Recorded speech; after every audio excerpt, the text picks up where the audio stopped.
Greetings, salutations, and other big words. My name's Ethan. My handle is Wrangler. Welcome to Frequency Studios, weekly wing it number 172 here on Rumble, YouTube, and the X Twitter. And starting off with the in that big box right over there to my right, your left, Mr. Frederick Guimon. Hey, how's it going, Wrangler? I always forget we're on Rumble. Yeah, I say to my right, there left, like I'm actually on the other side of the screen or something. Yeah, you should be seeing it the same thing as people are seeing. Yeah, but yeah, I'm right behind your monitor. Please don't look over here. I'm staring at you through the screen. I might not be wearing pants under this desk. Oh no, TMI. Yeah, and this is true wing it because I have not a thing set up to talk about. It's been a little crazy out here in the real life for me, so I haven't really been researching anything or any of that stuff. And what the time I did have, I've been working on editing my draft, so making it up as we go along. Which is the name of the show, so I think we'll do fine. I mean, there's a bunch of stuff that's out there. Like on the Commandos, we watched the Resident Evil 7 trailer. Did you guys get pegged for watching that at all? I think so, yeah. Okay, then that means we're going to get pegged tonight too. Yeah. Over in the chat, Saboteur Comics has joined us. He actually stopped in a little while earlier just saying hi. So hopefully he'll be back around in a while. But good to see you, man. Thanks for stopping in. How you doing, Charlie, man? How's it going? Yeah, so we'll be checking out the Resident Evil 7. Wow. How many more of these movies are they going to make? This isn't a reboot or anything, right? I don't know, dude. I remember well, it was just called 7, I guess not. Yeah, I think it is a reboot. At least so on the Commandos, Carbon's the big Resident Evil fan. So he seemed to be like picking up on more cues than me and Patrick could. It doesn't because Mila Jovovich is not in it. Really? Right? She's not in the trailer. I don't think she's in the movie. And so she's like the main character. I thought they finished that up. Like she found out she's a clone of the original Alice or whatever. And I thought they ended that series. Well, I think they did. I think this is just like, it's part of the franchise, but I think it might be a different story or so like just different continuing on in that world with other characters. I think so. When you're going to see it, one thing that kind of stands out is it doesn't look like a Resident Evil trailer. It kind of looks like a regular zombie movie. Like there's nothing that stands out. Like you don't see any major umbrella corporation kind of, shots or scenes in that trailer. Can we have Woody Harrelson in this movie as Tallahassee again? Just that Zombieland character showing up in Resident Evil. Zombieland was so much fun, dude. That is one of my favorite all-time zombie movies, just for the sheer fun. I don't even care for zombie movies, and I got a big kick out of that. Yes, yeah, and it had great visual design too. Like I always like when they make the movies look beautiful with the the lettering that kind of like came in and flew inside the scene, like everything was kind of embedded in the scene with the lettering. I just want to see Tallahassee breaking a guitar over the back of Wesker's head. Well, I think what blew people away as well was the Bill Murray cameo. Yeah. Any regrets? Yeah. Garfield. Which did I think I mentioned this last week, or did I maybe mention it in the Discord chat? Bill Murray shared 2 characters via voice. He played Peter Venkman in Ghostbusters, but the real Ghostbusters television show, Venkman was voiced by Lorenzo Music, who is best known as the voice of Garfield, who in the movie was voiced by Bill Murray. So, well, I guess they couldn't have Lorenzo Music voice Garfield in that movie since he had passed on before that movie came out. So. I also remember Lorenzo Music being the voice of all these crash test dummy commercials for buckling up and all that stuff. That a fact. Oh, your drawing has caught someone's attention, by the way. Oh no! Corey Martin in the house. How you doing? He says, "Whoa, Whoa. yeah." What's up, Corey? He says, "Hey, everyone. Good to see you, man." Oh, Yeah, so you want to tell us about Medusa here? of course. So, Black Medusa. She's a Haitian voodoo priestess in my story. Which, by the way, I just sent out the money to the printer today.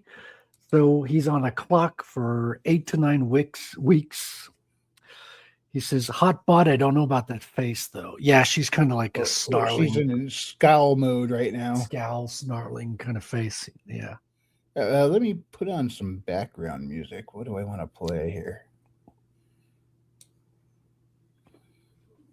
Anyway, continue, please. So, yeah, sent out the payment for the printing. So the printing of the Bretel number 1 is now on a clock countdown to 8 to 9 weeks. Is what the paperwork says. So that should bring us to what? Not May, not June, July. So mid-July, early July, and then it'll get shipped to Critical Blast. That will blast it out distribution-wise. So maybe 1 week to 2 weeks. So by the end, so sometime in July is when people are going to get it in their hands. I think, to my estimate. And I'm still learning this. This is the first time I'm going through printing my own book, distributing through a service like this, and I'm kind of learning every day. But Oh, hang on. Let me mute that music. It's drowning out your voice. You know, that good old StreamYard sound compression. oh yeah, but if you let it ride, it'll just Yeah. fall into place. Well, I've learned when that happens, just hit the mute on the music. I don't stop it. I just mute it for like 10, 15 seconds. I turn it back on. It seems to be fine. Usually, when the person like stops talking and starts again, it gets back to normal.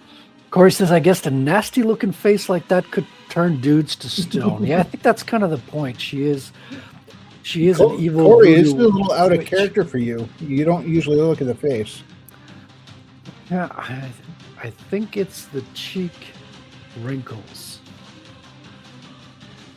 and the nose. Yeah, well, she's African, so she's got that African nose happening there, and the mouth is scary looking. Yeah. So we can Well, always count on an honest critique from Corey. yeah. Well, she is supposed to be scary looking, so I think that's Yeah, totally normal. she's in full on villain mode right here. Yeah. Well, she's supposed to look like she's got crazy eyes and she's just like possessed. Now you designed her like to where when she's not in villain mode, she actually can have a very attractive face, right? Sure, when her face is resting. Well, she's she's Haitian, so she's gonna be a good-looking Haitian. But now she's like just completely demonically possessed at the moment. So that's kind of what I'm going for in this piece. Oh, so it's that time of month. Yeah, it's exactly it. Corey says, I would be having a great day noticing the nice chest area, and then look up, freeze, like stone. Yeah. You're too scary for me. That's how she gets everybody. She's got a butt chin too. What? Yeah, I think he means she's got a Does she have little cleft chin? little separation in the chin there.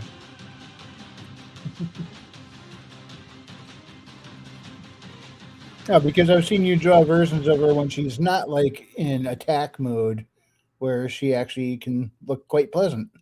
Yes. That's how she draws you in. Watch out. Yeah, and drawing faces consistently is an art in and of itself.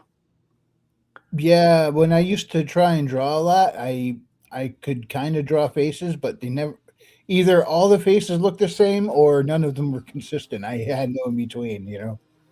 It's not easy. I tend to like to play around with it, especially now I'm doing kind of pinups for fun. Like none of these are having none of them have a set purpose in when I put them to paper. I'm kind of just filling the time when I'm streaming. But then there's your other who she doesn't rely on straight up power. She looks like she relies on her looks to get things done to a point. The Razum character here? Yeah. Yeah. I'm sorry, I couldn't remember her name, and I didn't. No, it's okay. I didn't just want to call her psychic chick again, but. Well, Razum is Russian for mind. Oh, that's cool. And you know what else is pretty cool? Gentlemen, we can rebuild him. We have the technology. Better, stronger, faster. Hedges are really cool. Bionic hedges. What's up, man? I don't know. I just ate quiche, so we'll find out if it stays down or comes up. Oh, preferably down. Speaking of down, I'm going to turn that background music down a tad there. It's a little loud. Quiche with sausage, I might add. That sounds pretty good. Yeah, it was. Extra cheese in it? I don't know about extra, but it has cheese in it. And if it's got cheese, it's usually good. When does the cheese become extra cheese and not just... I have not yet found that point. It's kind of like bacon. What's extra bacon? I've found not enough bacon, but I don't think I've ever found extra bacon. So, started my new job today. Oh, how is it? Well, I've lost a lot of weight, so when I went to go put on my business casual pants, they felt like clown pants. I'm not kidding at this point. They were like bunched up everywhere. Wait, your new job is not a circus, is it? No. Okay. It's a digital circus. I mean, I went from, blue jeans casual to back to business casual. And I mean, these pants I haven't worn in like at least a decade, with the exception of maybe going to interviews and a wedding. Do you want some big polka dot shoes with those pants? Yeah. So. Yeah, I've lost a lot of weight, and I was supposed to wake up at 6 something in the morning. Instead, I woke up at 3. Oof. Yeah, and I couldn't get back to sleep. So I think I maybe got about a whole 4 hours worth of sleep. Why does that always happen in the first day back to a new job? Stress. Because probably. you're stressed. Yeah. Yeah, when you need to sleep the most, that's when your body's like, nope, you're going to wake up and stay up. So I could go into work and basically drink from a fire hose. Were you able to practice the Vim commands, the VI commands for your new? Yeah, I mean, she gave me my counterpart there gave me a VI cheat sheet, which I remember a little bit of it. So I mean, it's not that bad, but it's hard to go back once you've been to like Visual Studio and using their editor. It's really hard to go back to that crap. The most important thing to remember is :WQ to get out. Yep. Unless you've screwed something up, in which case it's :Q exclamation. Exclamation mark. Like, don't save anything. Just get me out of here. Get me the hell out of here. So, the representation of those snakes has a certain, how should we say? Yeah. Okay. I think that's just the projection of your unconscious mind there, Edge. Okay. Well, she is a villain. That's true. Just saying. Blue-haired types, lots of them, especially in Canada. Do the snakes have a color? Are they like usually green, or do they have the set color? Can they change? I've colored them twice so far. Once I see them as being magical. Like they're definitely, they take on a special kind of quality to them. I've colored them both green and purple, so I could see them like have shimmering light. That's an awesome color combo. They could also be black, like just pythons, because when they're not snakes, they're just like dreadlocks kind of hanging on her back. And then they slowly turn into snakes as if you were having a bad acid trip. Which, if you're seeing this, you're probably having a bad acid trip. I mean, in real life. But If not, she'll induce one on you. that's usually the way women work. Yeah, so they probably could change color depending on the nature of how she's wielding the magic. Then, huh? Yeah, I mean, I like playing around with colors too. I think it's interesting to shade things differently in certain scenes. I take a little bit more liberty on it. But I think normally they'd be kind of dark. They're dark with maybe like reflections, blue reflections, maybe green reflections, scaly, shimmering, rainbow kind of colors. I'm just covering my bases with every color right now. Now watch, one day she accidentally takes mushrooms, and then she's like, "Wow, colors, man!" The snakes come up, and they start turning all different colors, like tie-dye. Corey asks a good question. He says, not red snakes. Well, that'll be like once per month. You'll have red snakes. Okay.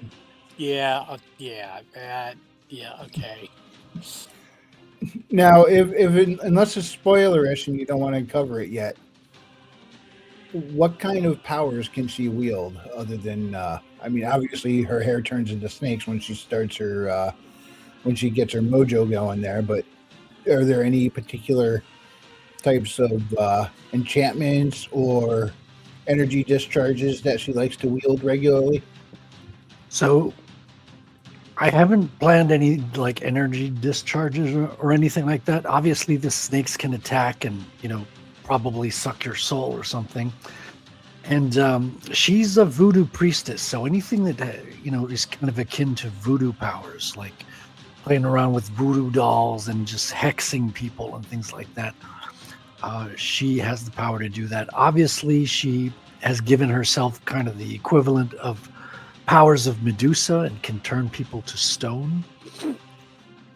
And she can basically entrap you in a block of marble, which is her main power. She kind of acts as a bodyguard under the guise of basically a sculptor, right? She passes as an artist, a 3D artist, as a sculptor.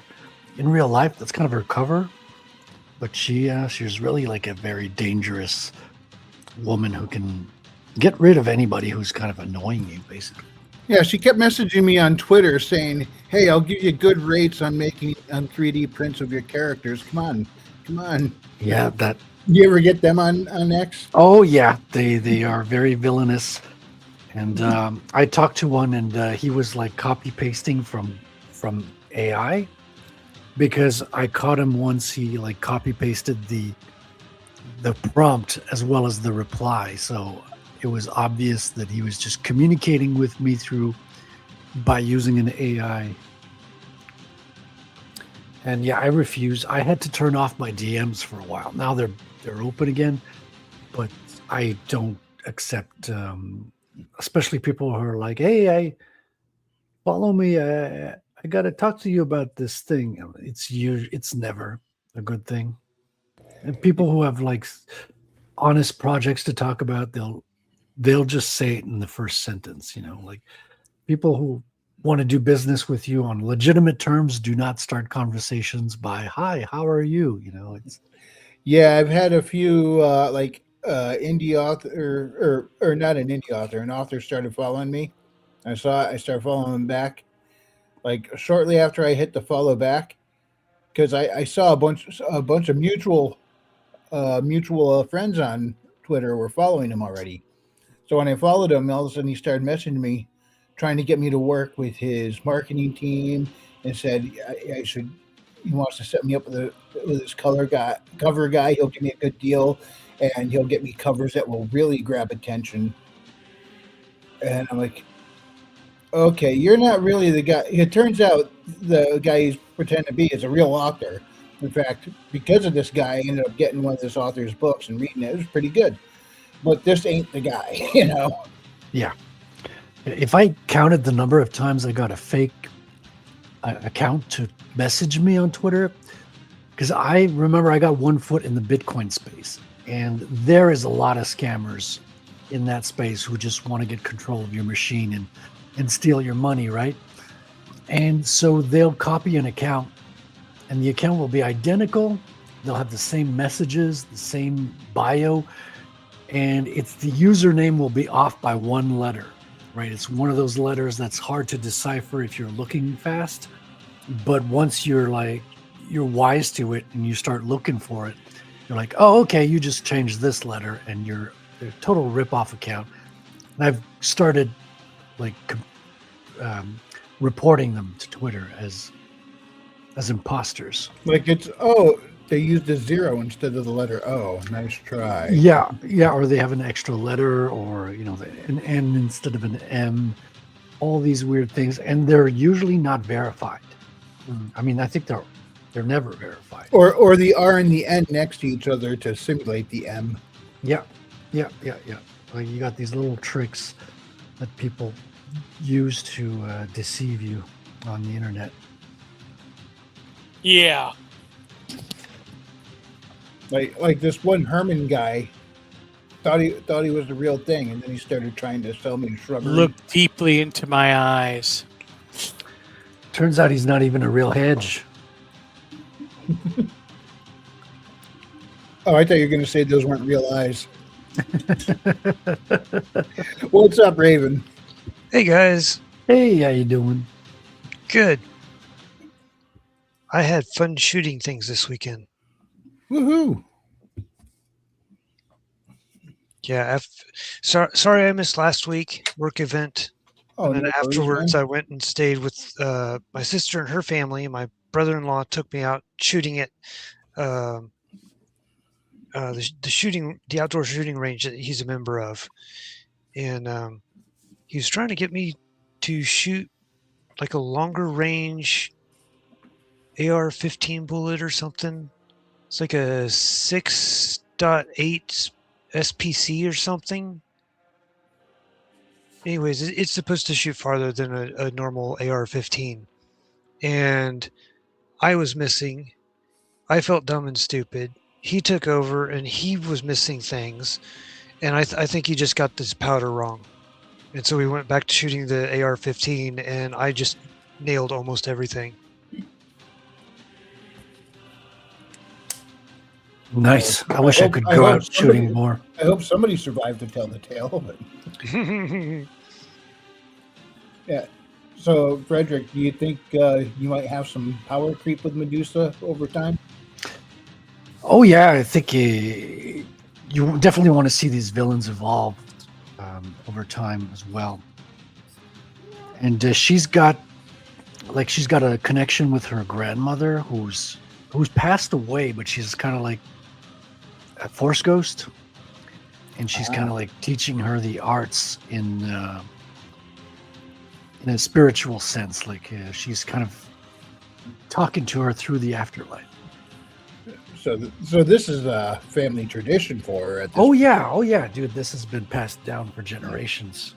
Like Corey says, I've got so many accounts on X waiting to make 3D models for me, or the super hot chicks sending me links to stuff, but I'm afraid to click the link. Yeah, I don't blame you. It's like you can't really trust anything anymore, which is such a bummer. Animation Overload joins us. He says, "Hey, all good to see you, Animation. What's going on?" Hey, how's it going, Animation? You know, Hey. Ho, hey, ho. hey, oh, hey. Ooh. And now why do we all suddenly sound like Tony Danza? Yeah. So, Frederick, when she reaches a high power level, we should sit down and work on a battle between her and Elizabeth. Oh, man, now you're talking. Well, Elizabeth is a mystical paladin, so that would be like, it's almost like they're tailor-made to go at each other. Yeah, I could see her like teleport using smoke and that kind of stuff.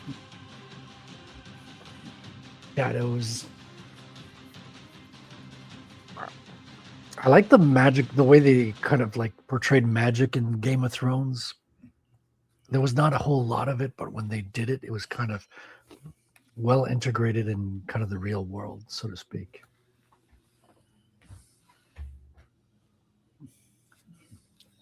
Now, is Resume also going to have power creep? Maybe the opposite.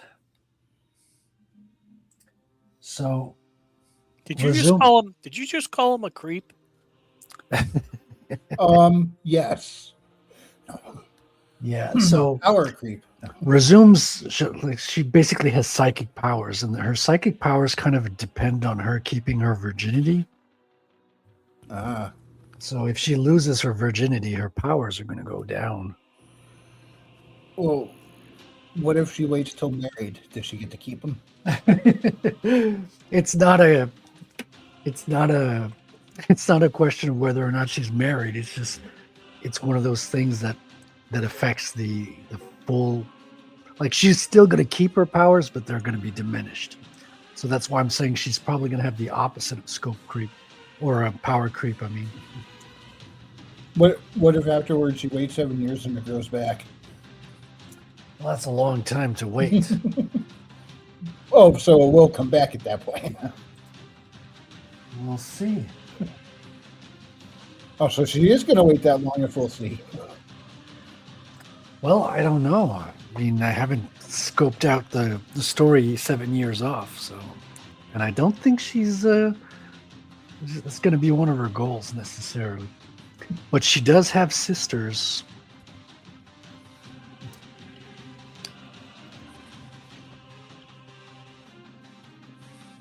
That's what I'm here for, to ask you the uncomfortable question about the magic system.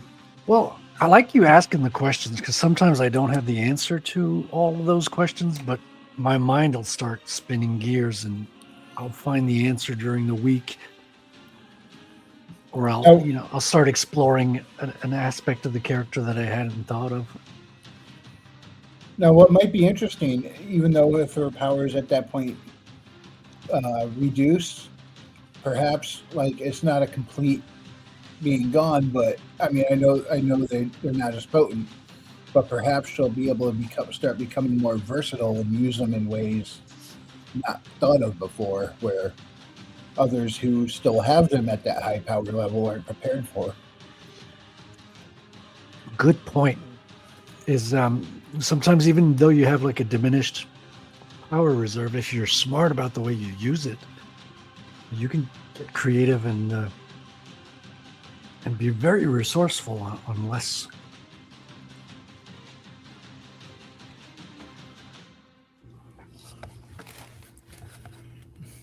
Yeah, the combination of being psychic and a spy is probably terrifying to any black ops going on. Well, especially when she defects, that can be terrifying. It's like, how much does she know? It's like, well, she's a psychic. It's like, oh crap. Kind of like the movie Serenity, where the operative's like, all the people holding the most top secret knowledge in the galaxy, or in the solar system, and you put them in a room with a psychic. Yeah. Oops. That's a good move. Animation Overload says, looking good, Frederick. Well, thank you. Thank you very much. That operative in that movie, he was really good. Yeah, he was. And I like how they made him a very intelligent and intellectual villain. Yeah. Or should I say, antagonist? But yeah, he was villainous. He knew he was a villain, but by the end, he was like really rethinking everything, and it's almost like a stealth redemption happening there, but not quite. And I love it when, like, I'm likely to put a bullet in you if I ever see you again. You know? I love it when they think they're finally approaching Mal, and all of a sudden all these Reavers come out. Yeah. Well, somebody fire something. That's the first time we saw him lose his cool in the entire movie. Yeah, when Mel said, "Oh, they're not going to see this coming,"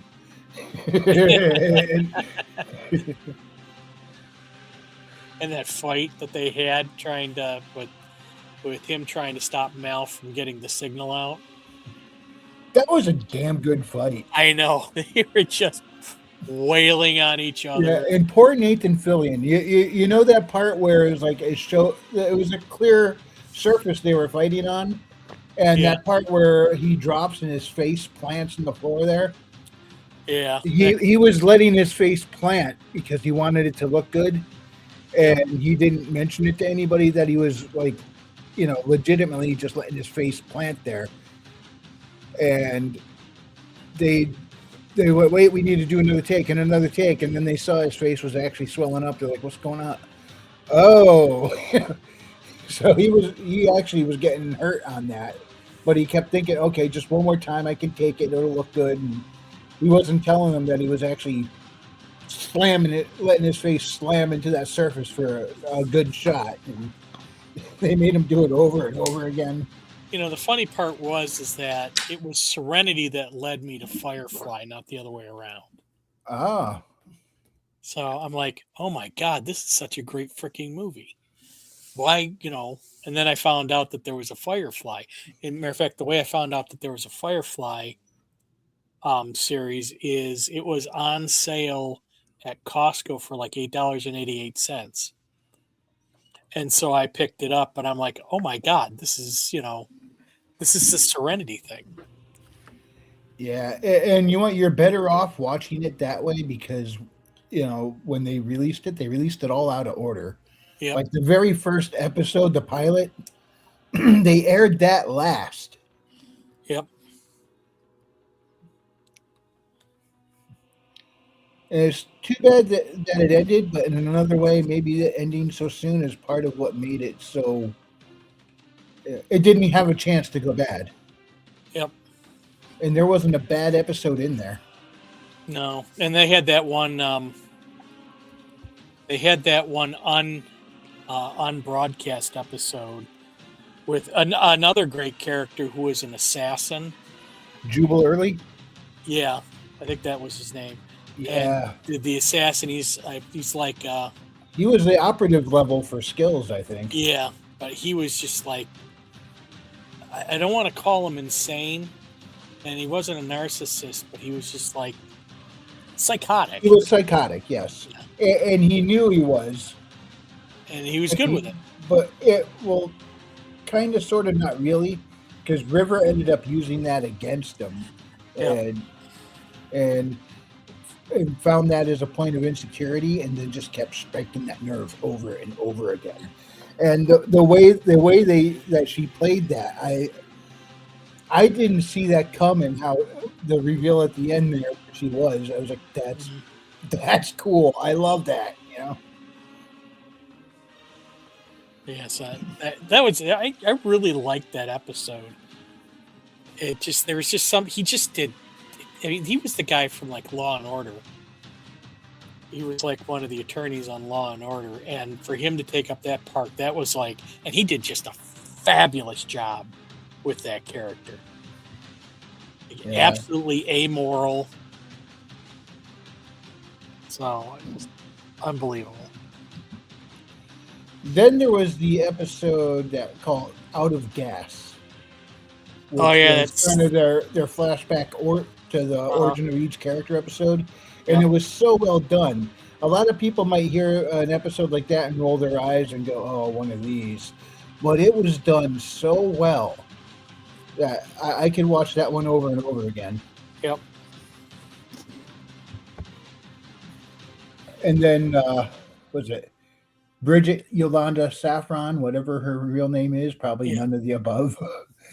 It was Christina Hendrick. Yeah. What was it, Mrs.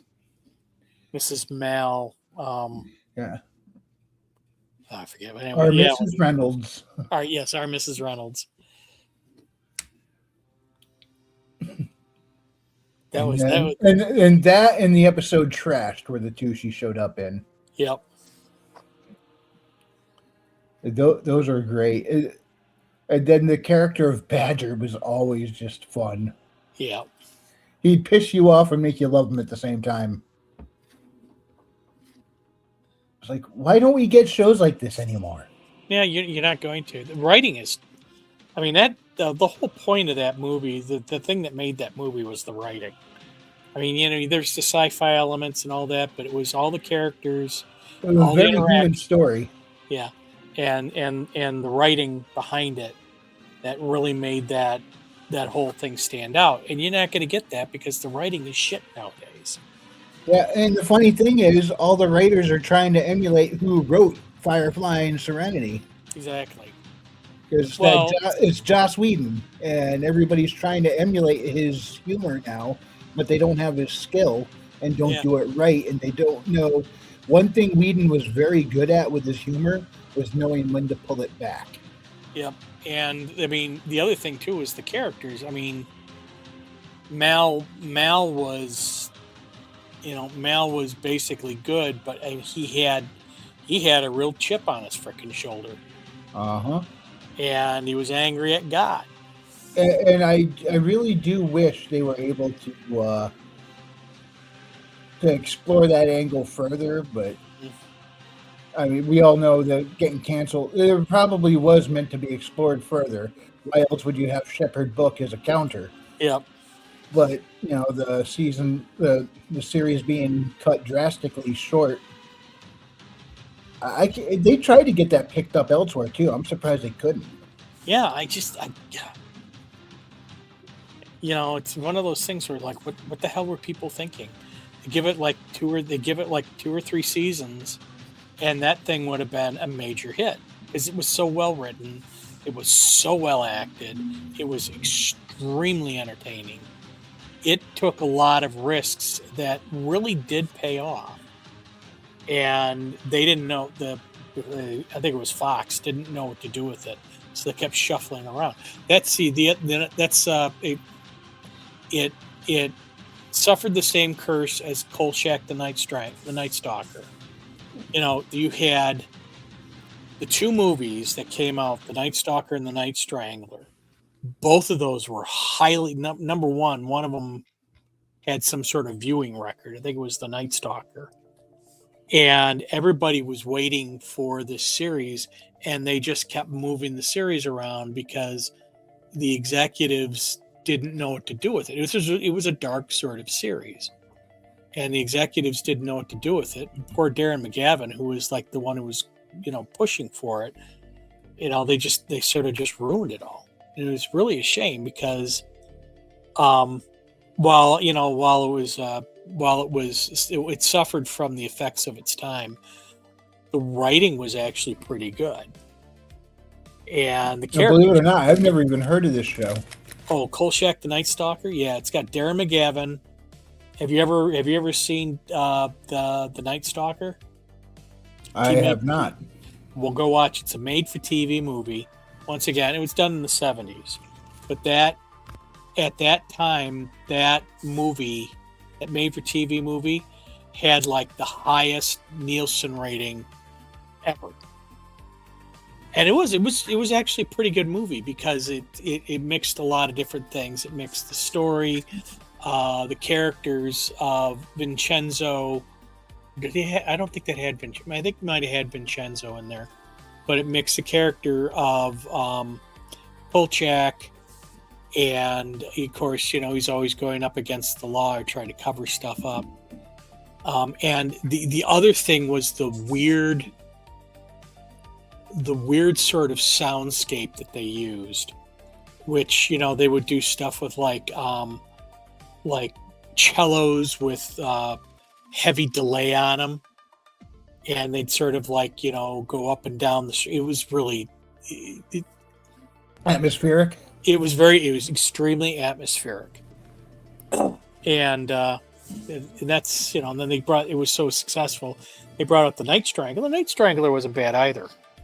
But the Night Stalker series, which was kind of whiffed, but it actually still was a very good series, that they wanted to make a series out of that, but the executives, like I said, didn't know what to do with it.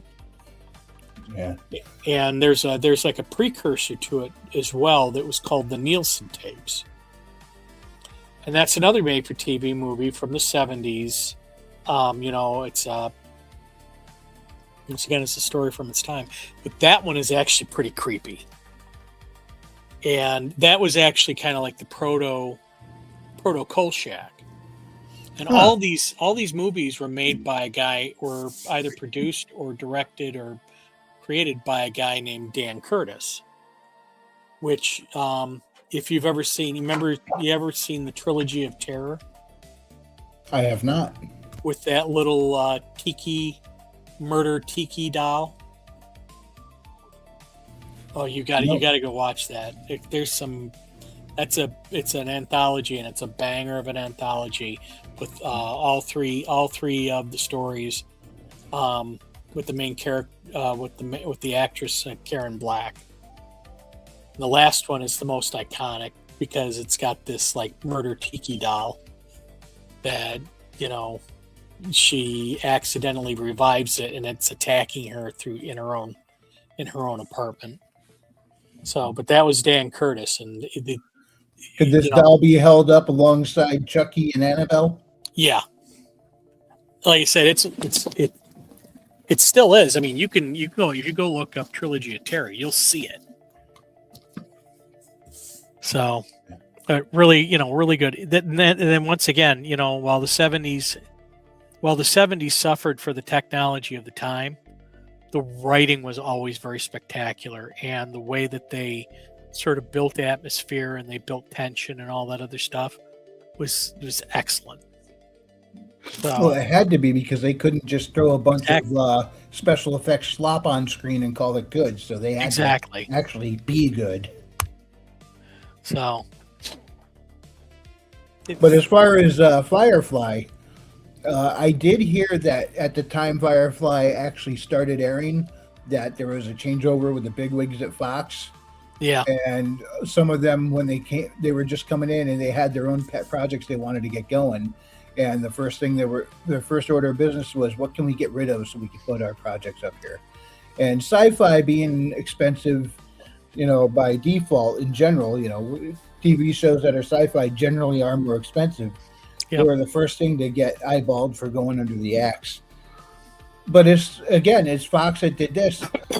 Terminator, the Sarah Connor Chronicles. I was enjoying that one. It had its issues, sure.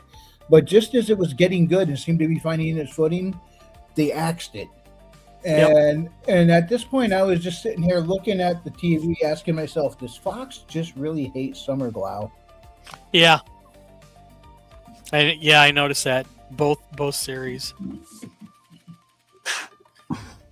Although I was a little disappointed with Cameron's origin. I was hoping she would be different than just another reprogrammed Terminator. And they did detail where this particular Terminator came from. But what I was really hoping for, I think they ended up doing in Terminator Salvation, where they actually started off, where the Terminator actually started off as an actual human being and got cybernetic implants and was controlled, but then broke free. It was like I was hoping she was actually, originally human. I thought that would have been far more interesting. The funny part is that Terminator 3 gets trashed a lot, but that's one of the few. I mean, outside of the first one, that's the one I like the most. That's one of the ones I like the most because it takes the Terminator, kind of changes up, changes up the timeline, but he comes back as a Terminator that's just been reprogrammed. Yeah, but what's interesting is Sarah Connor Chronicles clearly meant to pick up after Terminator 2. Yep. So it's changing the events before 3. But 3 is directly referenced. When Cameron told Sarah that you died, no Terminator got you. You had cancer and you died. And in that season, Sarah kept going to doctors to get checked for cancer, and they're not finding anything. Yeah. And I was looking at it, I was like, wait, what network is it on? Oh, this would be a perfect house crossover where they're like doing something and they get separated, and Sarah just kind of starts seizing and passes out, and she gets her body's found, and they rush her to Princeton Plainsboro and becomes a house episode. And at the end, the ones playing John and Cameron come to pick her up, and then but not reference any of the Terminator stuff, Yeah. but just house like look Cameron up and down like something's off. But as they leave and leave it at that, that would have been really cool. And of course, he finds what was going to turn into cancer and stops it. I think that was like a perfect crossover opportunity without wrecking the groundedness or semi-groundedness of House. That I would have loved to see that. And the other thing too is Terminator 2. They cut a ton from that movie. I was able to actually get the extended edition. Oh yeah, where they go into how they turn on the learning, the adaptation and learning part of his processor, so that he starts picking up like phrases and languages and all that other stuff. why do I remember? Maybe I did see that in the deleted scenes or something. I don't know. They'll usually throw the deleted scenes in with the TV. You know, when they show it on TV, they'll throw it in with the TV. But Yeah, because they pull. I remember the scene where they pulled out the processor from the back of his head, and Sarah was going to just destroy it. It was saying, "Oh, look, they made it so he can't learn on his own, make his own decisions." The Skynet design, and they decided to override it so he could think for himself. Yeah. So that was that. I thought that was very interesting. I managed to get that full copy, and when you do have the full copy, a lot of the stuff that goes on now sort of makes sense. I mean, they did a bunch of stuff with editing where there's cohesion, where there's there's some consistency, but with the full edition, it gives it a lot more. I thought it gave me a lot more depth, which I don't think they should have trimmed that movie just for time. Now, what other science fiction movies do you think are underrated? There's one called Sunshine that I watched not too long ago that I really enjoyed. It's about them going to the sun and releasing a nuclear bomb to sort of like pump new life into our sun. And they run into some complications, and they find the first mission that went there, and they try to salvage. They try to salvage their mission because they had a bunch of stuff go bad, and they end up taking on. They end up taking on some sort of like transformed human. It's a weird movie. It's a really good movie though. I like that. That's kind of an underrated. I thought that was underrated. A sci-fi. The other one's Ice Pirates. Ice Pirates. Yeah. Are they pirates that? No, are they attacking immigrants or what? No. Ice Pirates is an old one, isn't it? Yeah. It's like I think it's an 80s, but it's really good. Yeah. And it revolves around how the universe has very little water, and everybody's seeking this mythical planet of that's got all this water where everybody can make their fortune. Chris planet's Earth. But yeah, it goes into this, the most exchanged commodity is ice or water. So, and there's a lot. It's also got a lot of humor in it too. Oh, what was that movie? A lot of people didn't think it was very good. It was mid, but I didn't mind watching it. It was with Will Smith and his son. After Earth. After Earth. Yeah. Yeah. Will Smith's character there, Cypher Rage. Mm-hmm. I think he's a perfect counter to Pennywise. I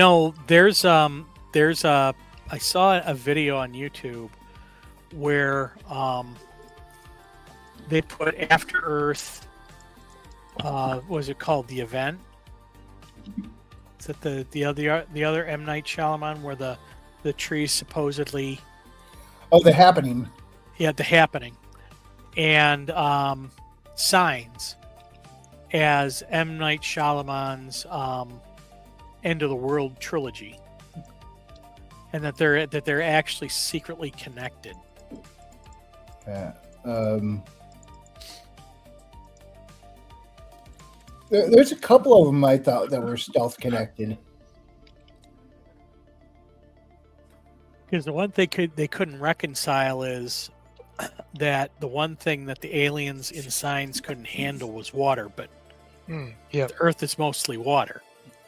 Yeah. Yeah. So that leads to The Happening, where they try a different tactic, and it isn't actually the trees. Everybody's mistaking that it's the trees or the forest or nature fighting back. It's actually them testing like some sort of chemical compound that will eliminate human life on the Earth. And then the After Earth is far ahead in the future, where they've actually done that. I didn't realize that was M. Night Shyamalan. Yeah, all three of those are M. Night Shyamalan. Where does the Shyamalan. village point at? Where does the village fit in on this? I think the village is a standalone. Now, have you heard the theory that the aliens and Signs are actually demons? Yeah, I heard that. I've heard, yeah, there's like a couple different versions of that. That's interesting to think about, but I think as cool and it almost seems to work, but then something like both the different theories do fall apart. As there's, I can't remember what it was, some point where the theories do fall short, but it was like close, it could have worked. Yep.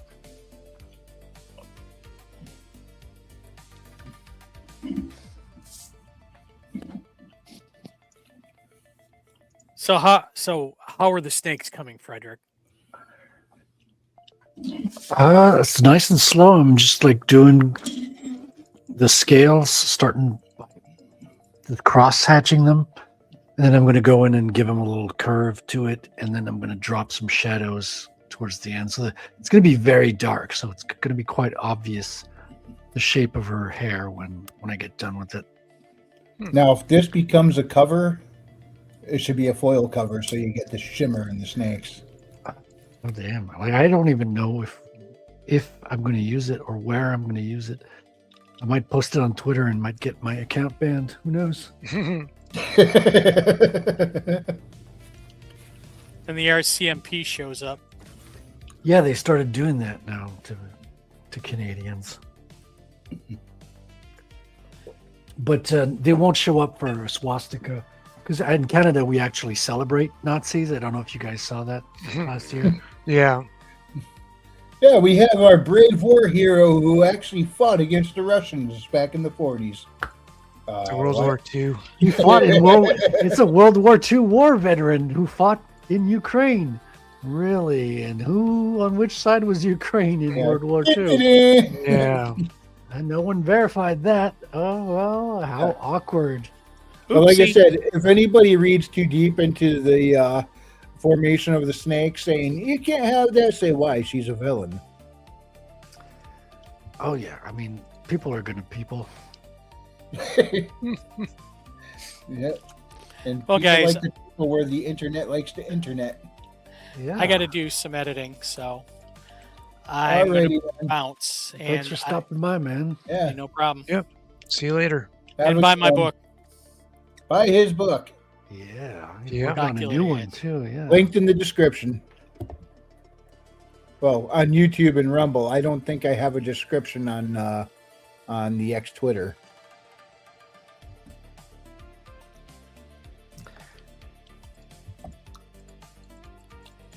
That'd be funny if his handle on Twitter was Hedge, but no, it's Herman P. Hunter.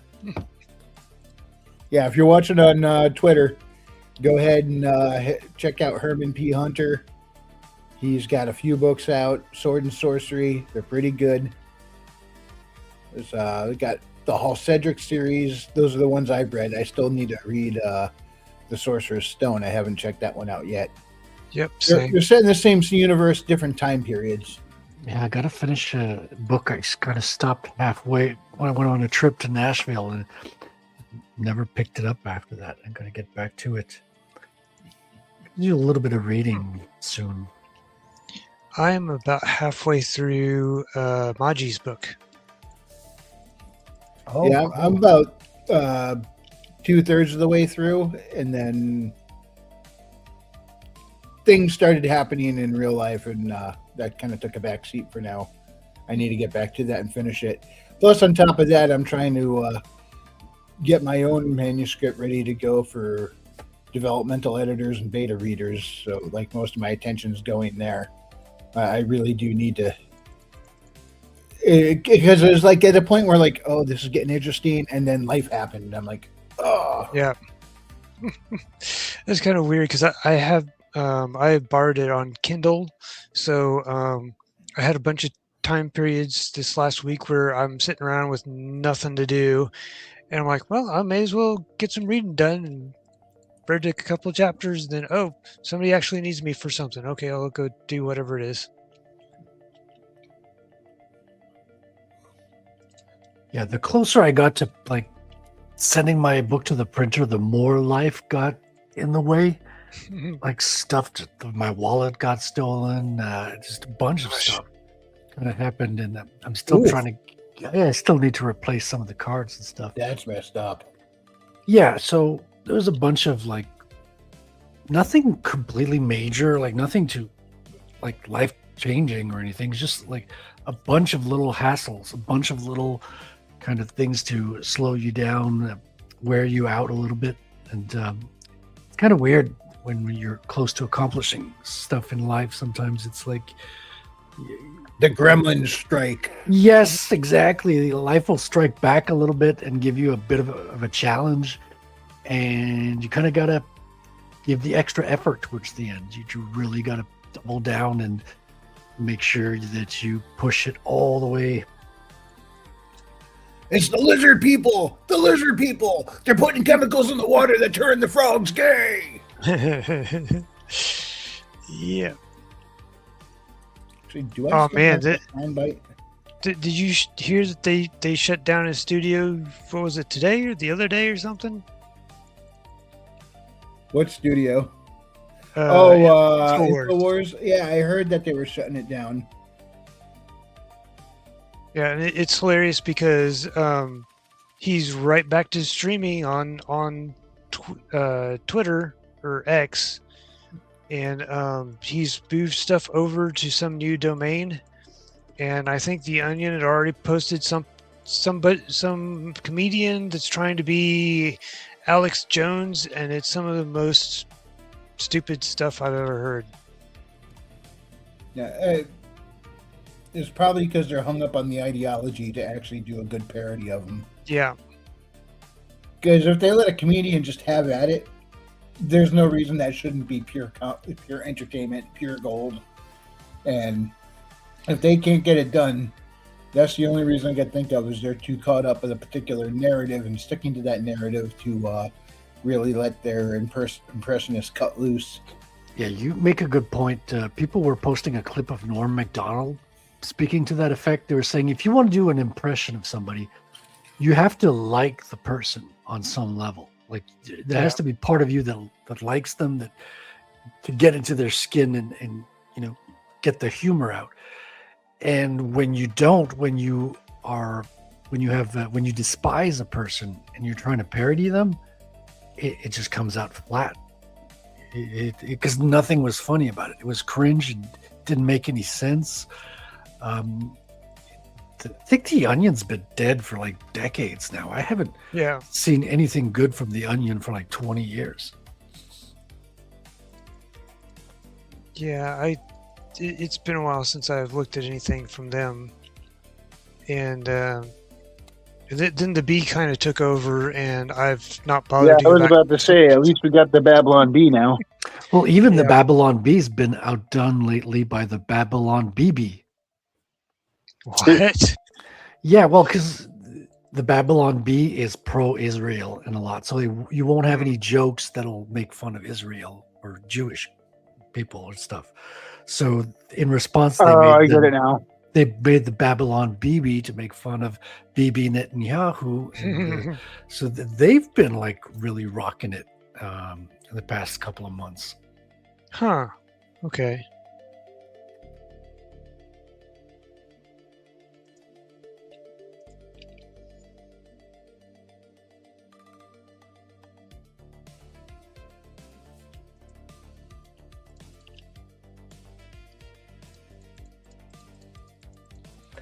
Speaking of which, the oh my god, I'm blanking on the name.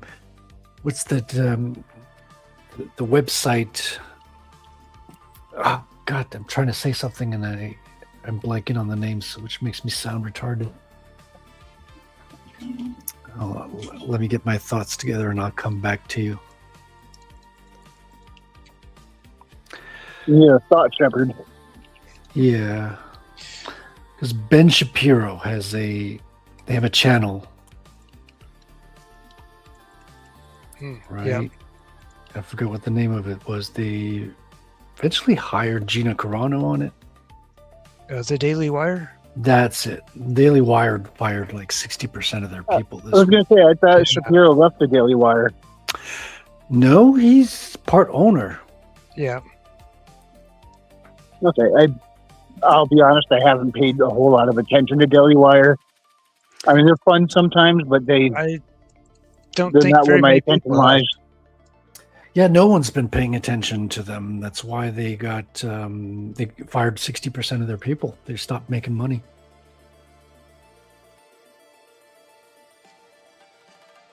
And some of their former employees have gone off the wall, and some of their other ones are doing just fine without them.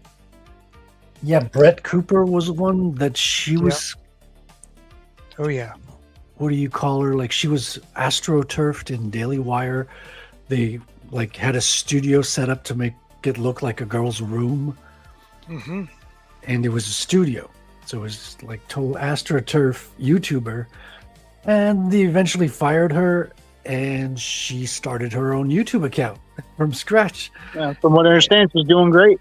Dude, I think she got 4 million followers in a couple of weeks. It was astounding because you don't need, well, it goes to show you don't need a whole full house production behind you when you just to freaking stream from your bedroom, and you don't need to build a fake bedroom either. Yeah. So it's kind of funny. It Then really there's has changed Candace the game. Owen. Now, I don't know exactly what happened there, but from all accounts, it seems like she's gone off the rails.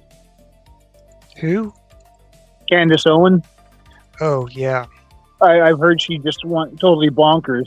But the thing is, there was so much, YouTuber drama that every time I saw Candace Owen mentioned, I went, "Oh, people are dragging each other again," and I just went and watched something else. So, Yeah. I mean, I don't know that she went off the rails directly. That's just what I heard, and I don't know that fair either. enough to sit there and dig into it.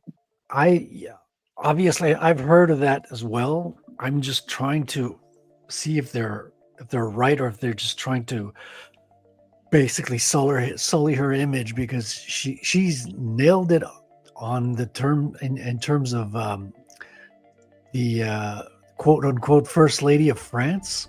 She was the only English speaker I've heard speak out about the fact that was a man.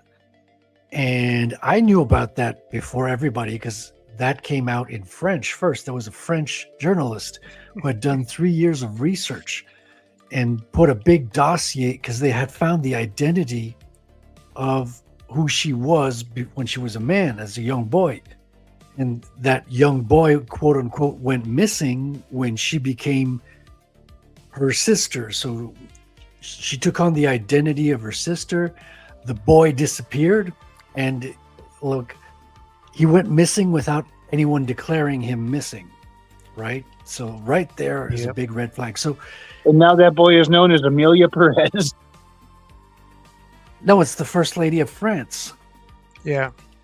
And everyone's making, I hear people, oh, she thinks the the first lady of France is a man, and then I'm like, well, he is. Like, Yeah. it's real. There's a huge dossier. There's pictures of every step of the transition when she was a teacher and she seduced Macron, who's now the prime minister of France, the president or whatever.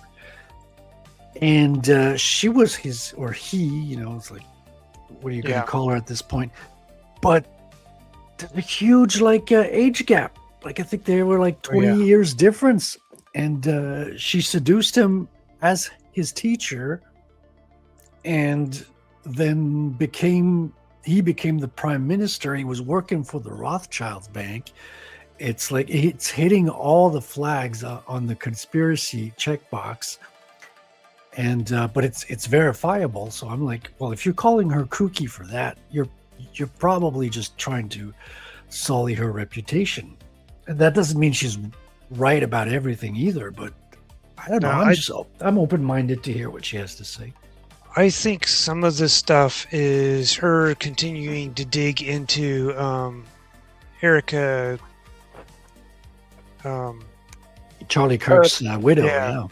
Yeah, everything I see about her has to do with some spat between her and Erica Kirk. I'm like, oh, chick drama. I don't care. You know? Yeah, yet another thing. Oh, there's yet another airplane that was, you know, such and such, or somebody. Yeah, I don't know. There's so many different things that she's gone in on the airplanes following her around, and a bunch of other stuff, and it's just like, what are you going on about? And then some of the conspiracy theory stuff about the assassin was shooting from down below instead of up above. And it's like, what are you going on about?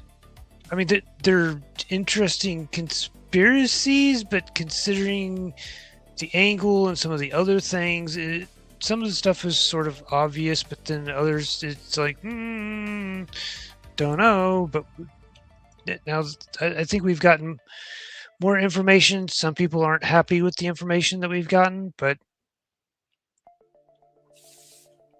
yeah, I think that's the thing, is that she's started to go in more on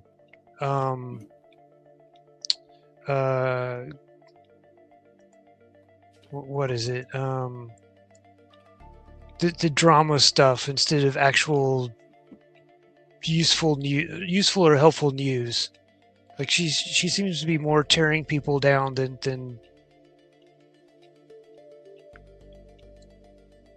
trying to present useful stuff like Macron. Didn't she go full like Trump derangement syndrome there too, or something? As well as Israel derangement syndrome. Yeah, I think she had a big breakdown or something. Well, there was a lot of right-wing kind of independent journalists or media that kind of like turned. There was a whole Trump rivalry against Joe Rogan, Candace Owens. There was also, what's his name, the dude used to be from Fox. Tucker Carlson is the name I was looking for. Oh, Tucker Carlson. Okay. Yeah. So stuff is brewing, man. It's like, I think there's a bunch of them that are great when they're the underdog and they know what to do, and now that, you know, Trump is it's too much winning and they don't know what to do except for attack everybody else.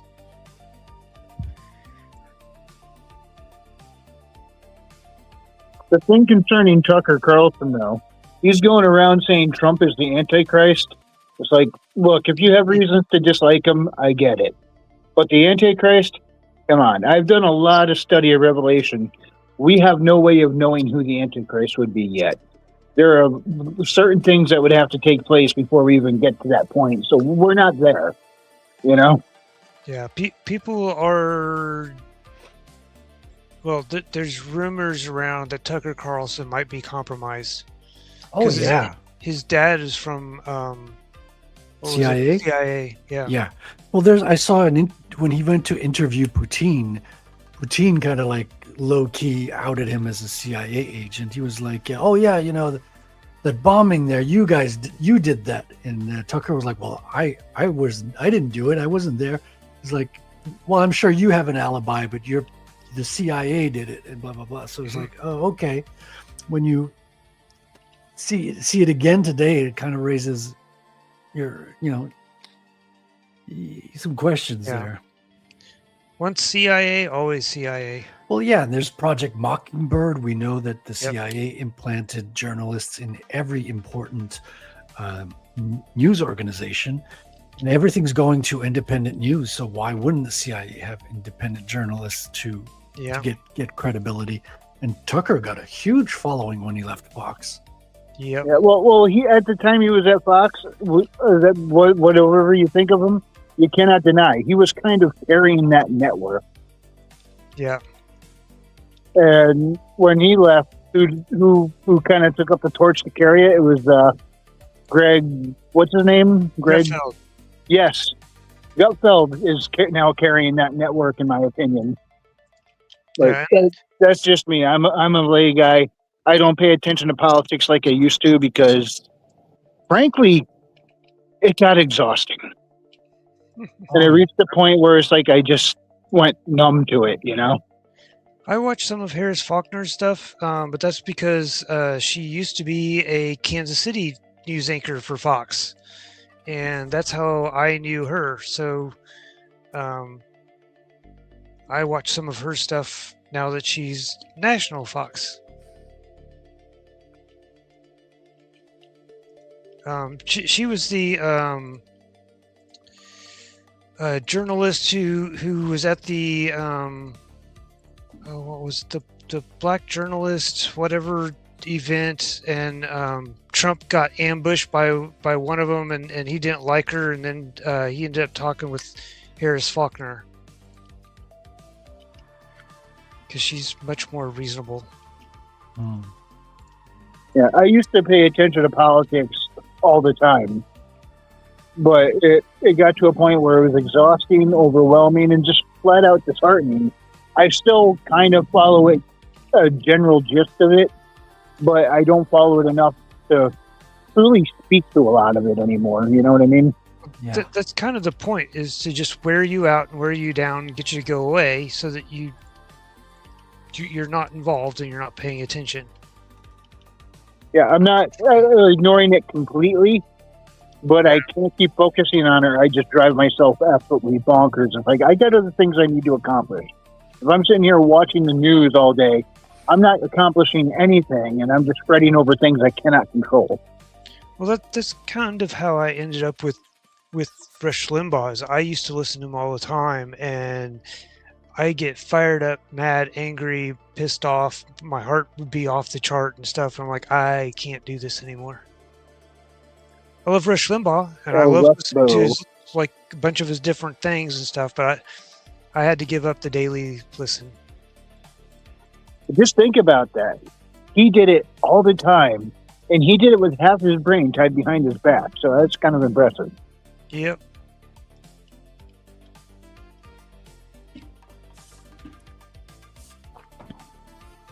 I do miss Rush. He was a lot of fun. He did keep the fun involved, at least. Oh, yeah. I'm kind of wondering what's going on with Alex Jones, because he's, like you're saying, Tucker Carlson, Candace Owens. It seems like a lot of people just kind of like went off the rails a little or went crazy about stuff. I don't know. Yeah. And I think it kind of affected everybody, or a majority of people. Yeah, it's to the point where there's stuff going on all the time now, and it reaches a point where there's so much news that it reaches a point where there might as well be none because you're just overwhelmed. Yeah.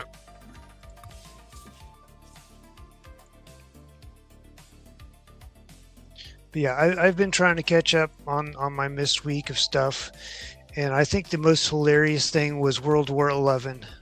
Oh yeah, dude, that was a good one. There was even a version. I heard about that. There's a version by Anime Psyop Anime. Do you guys know that guy? This sounds No. familiar. Yeah, you know, it's you don't remember the name because it's the dude who makes takes the news and makes like a Japanese anime version of it. That sounds awesome. Okay. Okay, hold on. I got it bookmarked. I just got to scroll down. It's a bit far back. Let me find it. Oh, Somebody made a reference to 11-Hand Omar, and I'm like, what are you talking about? And then later on, I realized, oh, it's a World War 11 thing all over again. Yeah, because she can't read Roman numerals, right? They're low IQ. Let's be honest. I don't know, she has to have some brains to get in the position she's in, but not enough to maintain it. Apparently, I don't know. I was like, how did this happen? Or some? I mean, we all have our moments of just duh. I get that. Well, We're human. I'm not sure she has to have a lot of brains. That's what the whole Yeah. DEI thing is about. Yep. It's hiring people that are not competent. But wasn't she elected? Exactly. Yeah. But they there's a bunch of gerrymandering. Okay, I got the clip. The World War 11. By the way, Frederick, Hey, how you going, James? Hey, James. I know PSYOP anime very well. Yes, of course, right? Hell yeah, good stuff, PSYOP anime. Okay, here's the you gotta kill the right here. music. Okay, let me just rewind. It should play. The last time the Alien Enemies Act was invoked, it was used to detain and deport German, Japanese, Italian immigrants during World War XI. The last time the Alien Enemies Act was invoked, it was used to detain and deport German, Japanese, Italian immigrants during World War XI. Now, you must be saying to yourself, Wrangler, wow, I stopped following the news, but I didn't know there was like freaking 9 other world wars while I stopped looking at the news. I thought that was just my neighbors having a spat. Dude, right? Hold on, let me see if I can find the PSYOP anime one because it's so good. And yeah, she's just never encountered World War. Okay, is this it? This is World War III. Hold on, I'm not sharing, am I? Oh, I am sharing. Oh shit. Go full screen on that if you can. Yeah, but I don't think it's the right clip. I mean, let's it's find the right clip. yeah. Because this is 4 minutes. I did a search for PSYOP anime in World War World War 11. Can't seem to find it. Somebody else has it. If I put 11, right? Just look at PSYOP anime's page might be easier. Yeah, well, it is recent, so Yeah, this is a pinned one. This is an image. May 3rd is too recent. oh, I just heard about that earlier today. I thought that happened like yesterday or today. No, it was last week, somewhere last week. He's got a great page. Is this one? Yeah, it was definitely last week because it was while I was out. Oh, here it is. Okay. Yeah. All right, good. We got it. It was back April 28th. Oh wow! So that's 6 days ago. Hey, she looks better. She does. The anime will do that to you. She's actually really pretty there. So you got to read the subtitles because it's in Japanese. I think that's part of the concept. Alrighty. 異性の敵が最後に持ち出されたのは第二次世界大戦の時だった。 22世紀の終わり、地球はおぞましい怪物の大軍に侵略された。平均が5万ポイントを超えるまで我々は抵抗し続ける。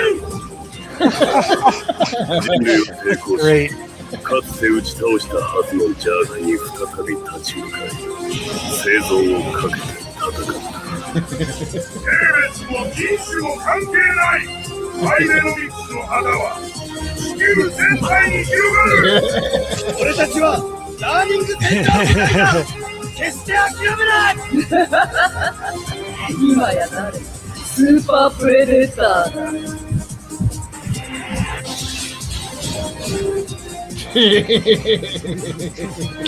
That's great.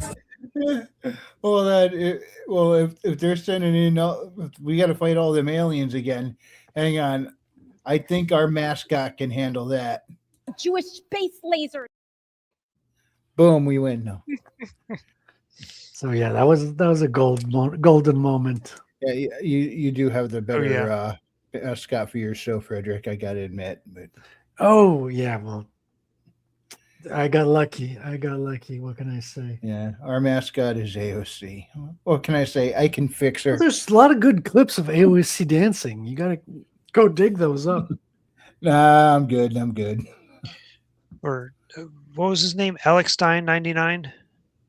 Yeah, talking about AOC's. Oh yeah, watch out, Alex Stein. You got competition. I'm gonna fix her before you do. Big booty and Alex Stein are getting in a fight over AOC. Meanwhile, she hates both our guts, I'm sure. I gotta put the tunes back on. Let me see here.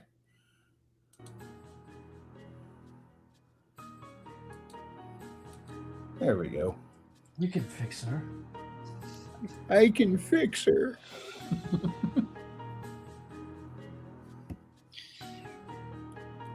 I need some more ideas for like movies or anime similar to Conan and or Fafhrd and the Grey Mouser for some ideas. How about Lady Hawk? Ooh, that's a good movie. I've seen that in probably the last 6 months. Oh, really? I haven't seen it in years. I can't even remember much about it other than the curse they fight against. Yeah, well... Was that Michelle Pfeiffer? Yes. Yep. The mouse just has so many good lines in that. Like whenever he's trying to escape, he's like, "Father," or I promise not to do this and that, and I promise not to lie and stuff. And then he gets into something and he lies. And he says, "I know, Father. I promise not to lie. I won't do it again."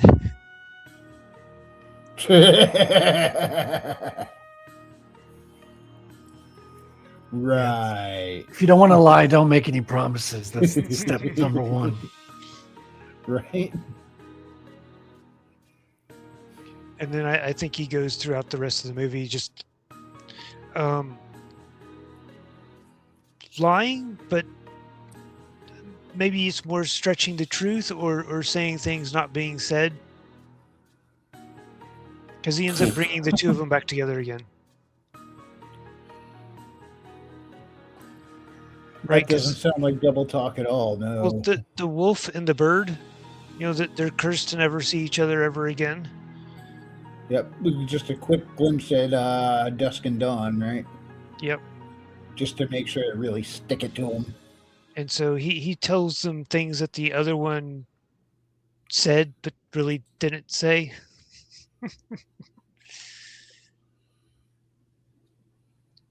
I think it's him progressing that on that really helps them get back together.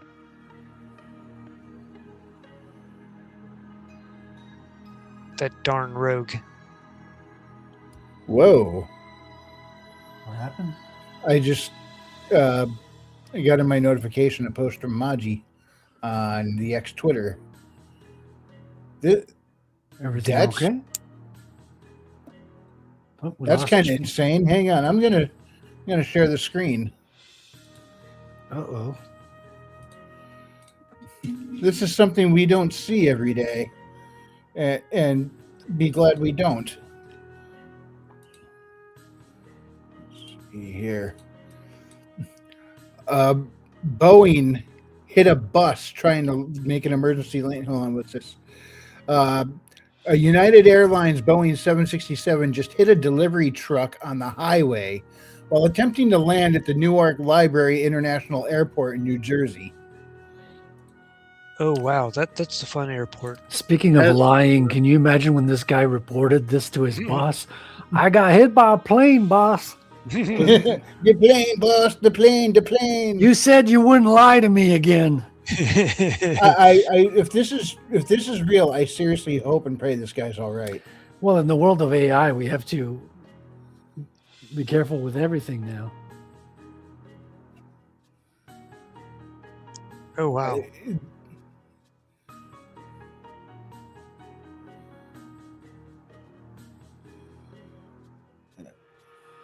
It's hard to make out anything in this.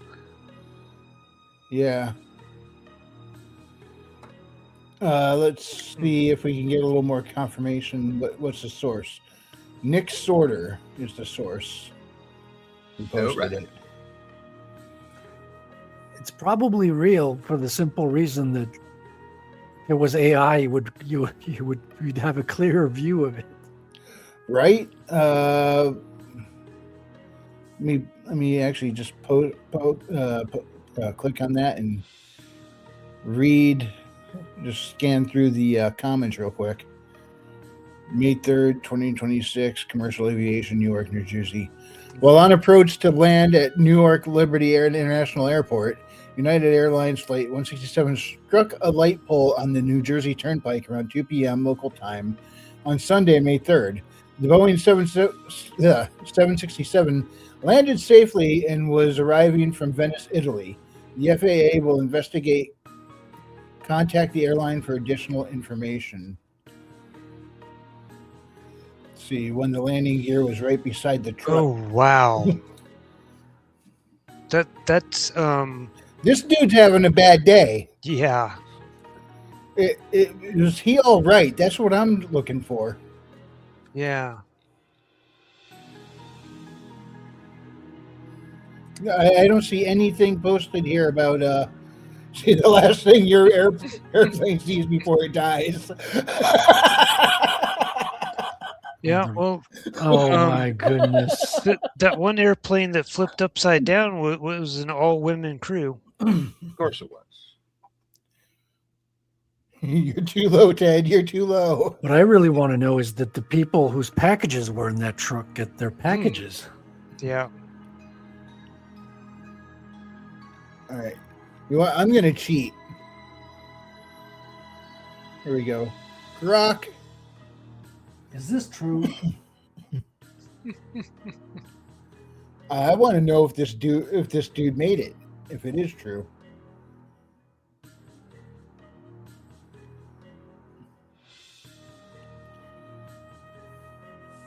Dash cam video.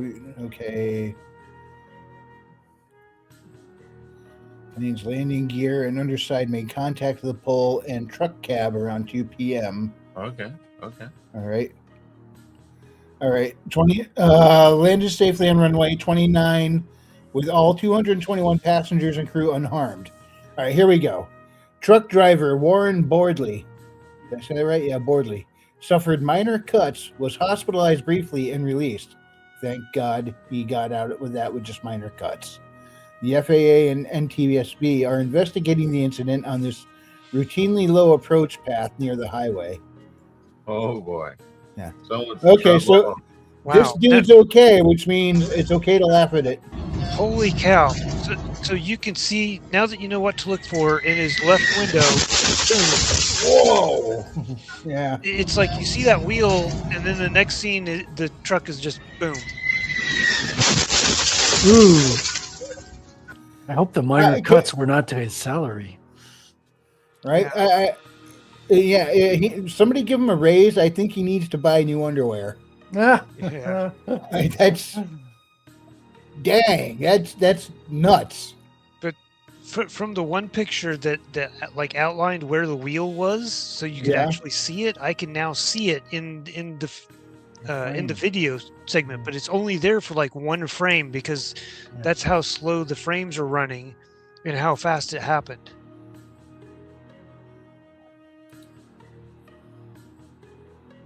Yeah, it's only like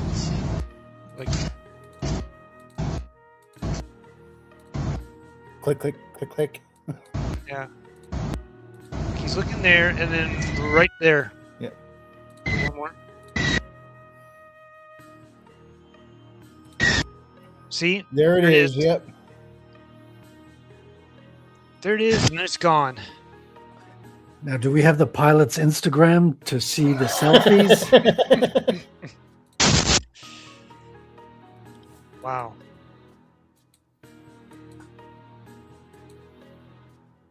Looks like it's looking at the engine or something afterwards.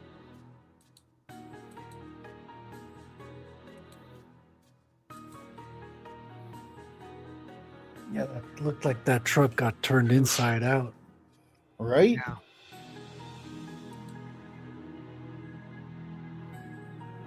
Wow.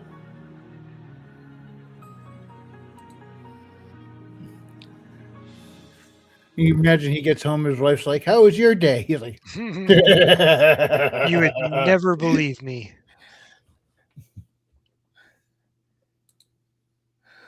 Oh man.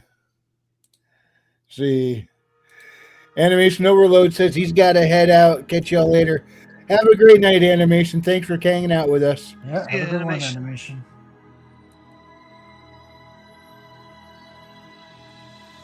Wow, I'm still kind of like flabbergasted by this. Yeah, it's something, eh? Oh man. Oops. Oh, yep. How's she doing? Let's see. When is this from? That's from May. That's from a couple of days ago. So I don't think this is the latest update. Let's go straight to her profile and see if there's anything new posted. Yeah, I saw that on Twitter. I hope she's doing good. She had like a minor stroke. Oh, she's posting things or reposting Well, at least. That's good. Let's see if. See, wide is the Texas sky, concentric sunset, Limestone County, Texas, 5/3/26 at 7:49 p.m. I think that was after the fact of what happened, right? Yeah. Pray for John, please. I do not know what is happening, but I know God can handle it. What's going on with John? Which John? Hold on. Douglas? Yeah, my turn to ask folks who pray for me, who pray to pray for me. For once, I could use some. Much appreciated. God bless. All right. So everybody, please keep both R.H. Snow and John A. Douglas in your prayers. What's going on with John? Don't know. And sometimes we don't need to know. Just know to pray for him. Yep. Okay. This was May 2nd. Update. Infarct identified. Some permanent vision loss likely. But I can do all things through Christ who strengthens me. On to the next book. Talk about a trooper. Yeah, she's larger than life, man. That's all I'm gonna say. Yeah, if there's anybody who just knows how to keep a good attitude, it's this lovely lady right here. Mrs. R.H. Snow, author of Water of the Damned. Yep. Yeah, so a little bit of vision loss, and she's been fighting with some vision loss issues for a little while now. Yeah, she's had it. That's been an issue before. So that this doesn't help. I'll reach out to her, see how she's feeling. We might not she might not be up to a podcast tomorrow. That's usually when we hit go live. But as far as that airplane thread, this is the best picture in there, I think. Yeah, dude, there's some truth to that meme. I know they're probably computer generated, but they're cute. It reminds me of the meme about guys taking a picture of something versus women taking a picture of something. Right? Yeah, guy gets a car, he takes a picture of the car. Woman gets a car, she takes a selfie of herself standing in front of the car. Yeah. So true. All right. Time to put the social media away before it rots my brain. There we go. Wait, your brain's not rotten yet? You lucky dog. Mostly, not entirely. I'm trying to keep the couple brain cells I got left. Social media has fried our brains. Yet at the same time, I mean, would you consider Discord to be social media in the same way? It's not. I mean, we're in a channel that's not public to, anybody to just go look up. They got to join a server, but I think I see social media as the combination of all of it.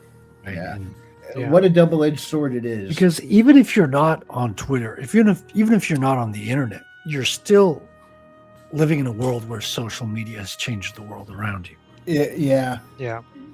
I mean, there's so many good and cool things it does, but there's so many horrible, unintended consequences, or maybe intended. I don't know. But, I mean, in some cases, I think they are intending it now. It's like, hey, wait, we can rot their brains and control them. Hey, there's always a faction of people who are trying to mess with the population. Is IRC social media? What's IRC? Internet relay chat. Yep. I don't know. It's the ancestor of chat rooms. Yeah, it's Tank, what's up, man? Hey, Tank. How you doing, Tank? It's the text only version of Discord. So none of the images, you could post links to images, but you couldn't post images. There's no voice portion of it. It's just text. And it's where emojis were born. Yep. I used to hang out on bulletin board systems for a while. Yep, early versions of social media. I miss the bulletin board systems, but at the same time, I'm also embarrassed at my behavior. I used to get in flame wars over the stupidest crap. I mean, I was in the when the first Michael Bay Transformers was coming out. I started hanging out on that BBS, and we bickered like the nerds we are over the stupidest stuff. And I ended up getting banned from there permanently, and frankly, I deserved it. I have to own that. I absolutely deserved it. Moderator Bawb finally put the ixnay on my account, and I don't blame her. I absolutely deserved it. But what was cool, though, is you know how Alex Kurtzman and Roberto Orci, or is it Orsi? How do you pronounce it? They were the co-writers for the Transformers script. I'm still stuck on moderator Bawb being a woman.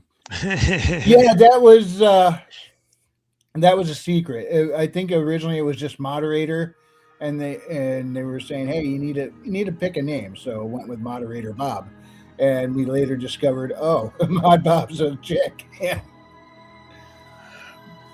That BBS is long since shut down. I did go back under a different account and just kept my nose down and didn't get involved in anything.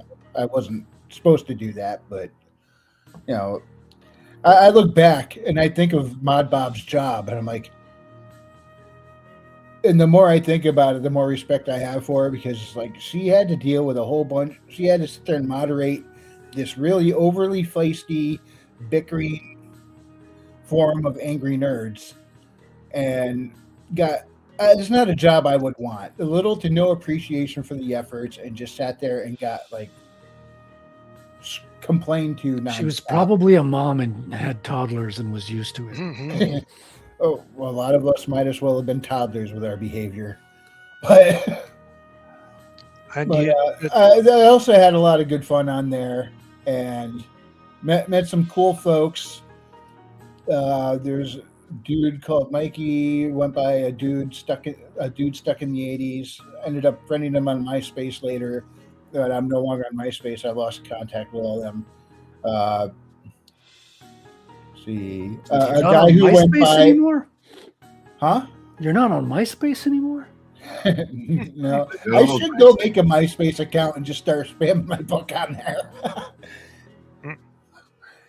There was a dude called I Have No Arms and later changed it to I Have No Legs or something like that. And then a guy that we were bickering with all the time, they went by Spam Bauer, but he was actually pretty cool too. A whole bunch of names on there. I'm having trouble remembering, but a lot of them were a lot of fun. But Roberto Orci was on there, one of the writers, talking to us, and he was and he was moving on after that to go write the 2009 Star Trek movie, and I told him on there, I was like, you should get Ben Stein to play a Vulcan. And he said, well, we would have to spice up his personality first. Yeah, one of my coworkers used to run a comic book board, and one of the guys that was a regular on it was a political analyst or something that Fox talks to on occasion at the time. That was ages ago. I think that was like 2005, 2008, somewhere around there. But he ended up having to, my coworker ended up having to go in and add a bunch of code because the BBS that he was using didn't allow them to do certain things. And like there was so much arguments over something that he had to add an ability so that people could mute other people so they wouldn't have to deal with them. Oh yeah, the mute button. Yep. It exists for a reason. Yeah. Then I went on to join another BBS called Total Fish Keeping, where it was just about having aquariums. That was fun. Probably less flame wars on there. A lot less, yeah. I needed the calm after that. I just frankly, I was like, I thought I was being cool and clever at the time, and I look back, I'm like, what an immature jerk I was. Wow. I was pretty much that way on Facebook too. I'm glad I got rid of that account years ago. Yeah, I miss some of the people that I hung out with ages ago in different games and stuff. Lots of fun, and then games changed, things happened, and unfortunately now I'm no longer in contact with any of those people. Yeah.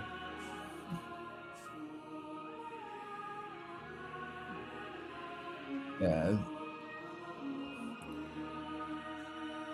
And just think, all of this is probably archived somewhere. Possible. Archivable. Let's see. Some big government storage cloud that monitors the patterns of its people. The Indiana Jones archives of the internet. It's my acting a fool on social media years ago is right there, stored in a disk in a box next to the Ark of the Covenant. We could only hope. Everwinter Nights Online used to have a website that archived a bunch of the things that had gone on in the game and stuff, and I don't even know if it's around anymore or not.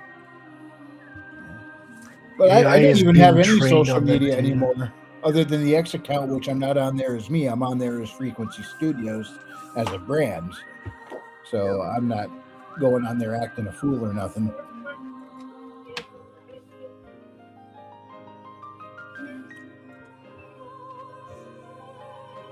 Hey, what? After I ditched a whole bunch of social media accounts and just walked away from them all for a while.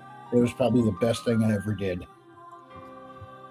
I started to regain a little bit of sanity.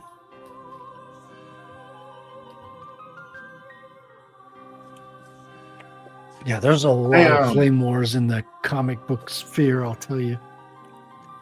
Every week there's a new breakup. This guy's mad at that guy. Really? Yeah. Oh, It's still like that there? oh yeah, dude. James, looks like you're in the middle of a flame war right there. Yeah, if you want to call it that. Or like try to survive and beat this ridiculous challenge of a game. Still on that level. Seriously, that's what, like a month now? Dude, probably more like 2 or 3 months I've been on this damn level. I got no room to talk. I Yeah. spent like almost 3 weeks stuck on a single boss fight once.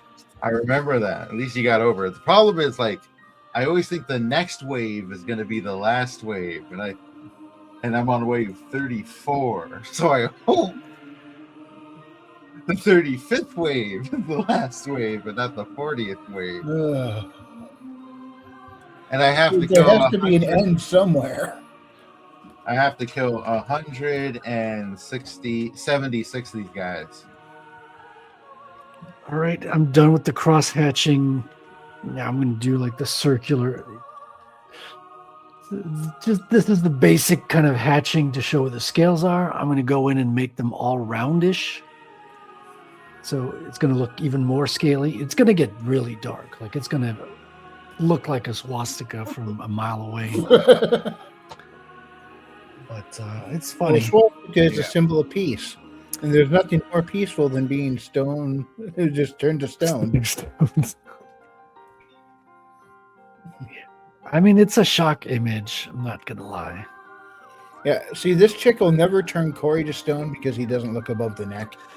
I don't know. He was talking about her face earlier. That's a bad sign. Well, that's because the face was the center of the... let's face it, if he meets women in person, he's not looking above the neck. Hopefully Hey, my eyes are up here. And he's like, no, I don't want to be turned to stone. That's what I always say to women. We could only hope. That's probably why I'm still single. But I haven't been turned to stone yet. Not anymore.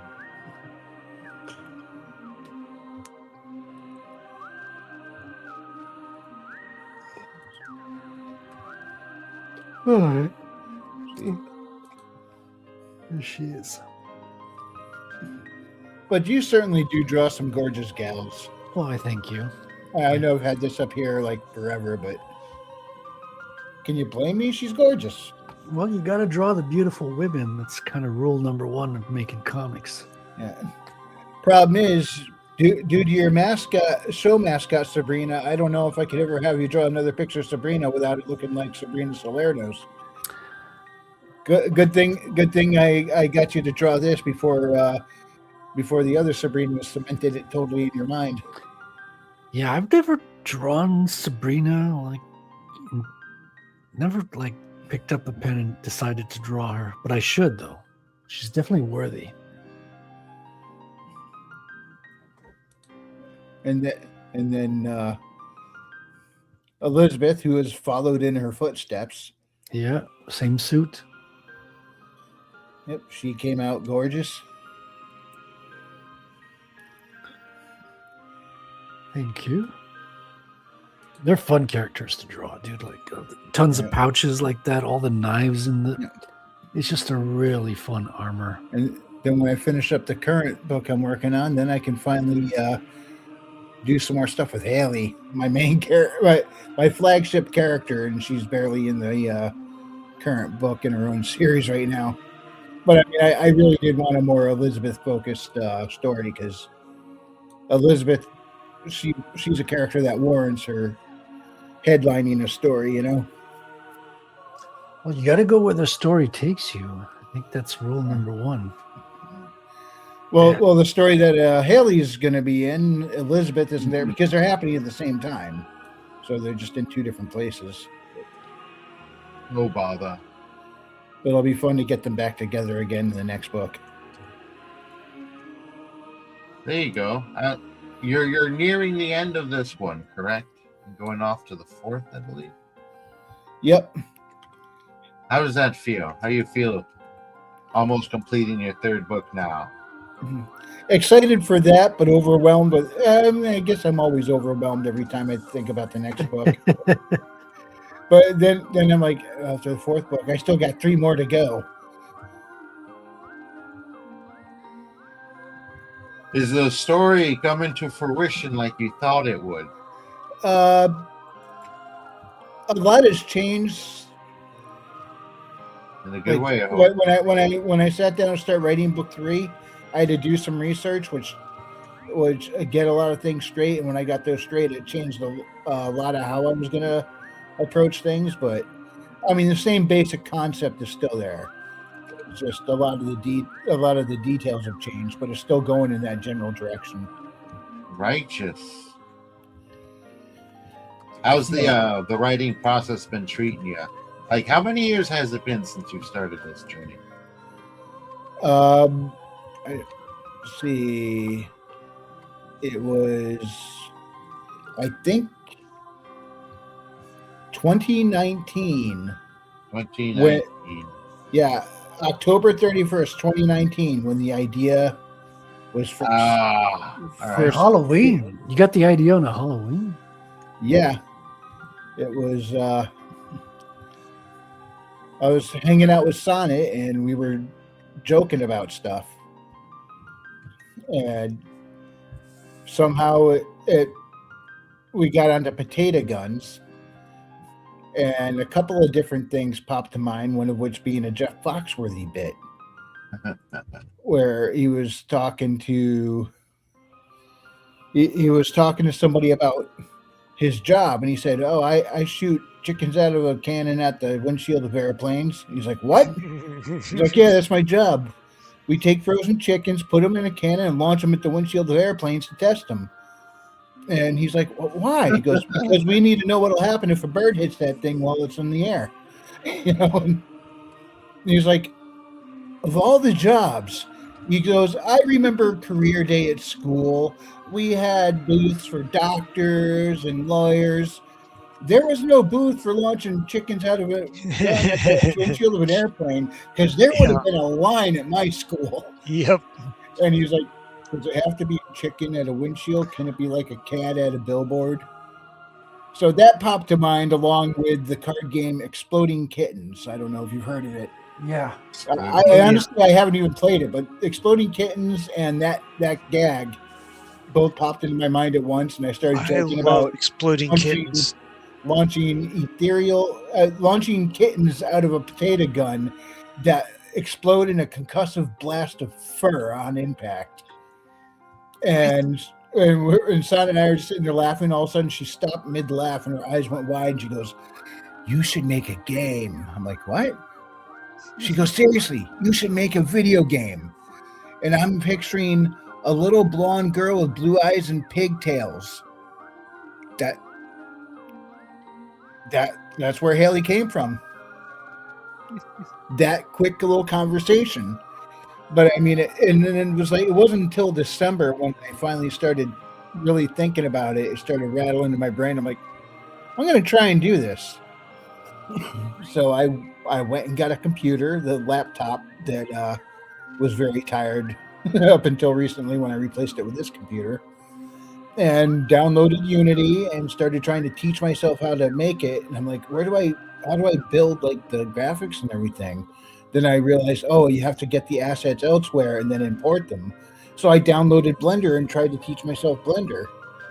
And while I was doing that, I had a notebook. I was writing down the storyline for the game, and eventually reached the point, okay, the game, I can't make the game. Maybe I could eventually teach myself enough to learn how to make it, but by the time that's happened, I'm going to have one foot in the grave. I'll be old and gray. But I mean, well, right before that, I handed off my notebook to some folks, said, "Hey, what do you think of this as a storyline for a game?" And a couple of them said, "When's the book coming out?" I said, "No, it's not going to be a book. I don't want to read a book. That's going to take forever. That's a hassle." No. But then I was so attached to the characters I come up with that I wanted them out there, and I'm like, I can't make the game. I guess it's going to be a book. So that's how the book came about. And then I got a great idea for a 7-book series, and I'm now kicking myself for starting it because now I have to finish it.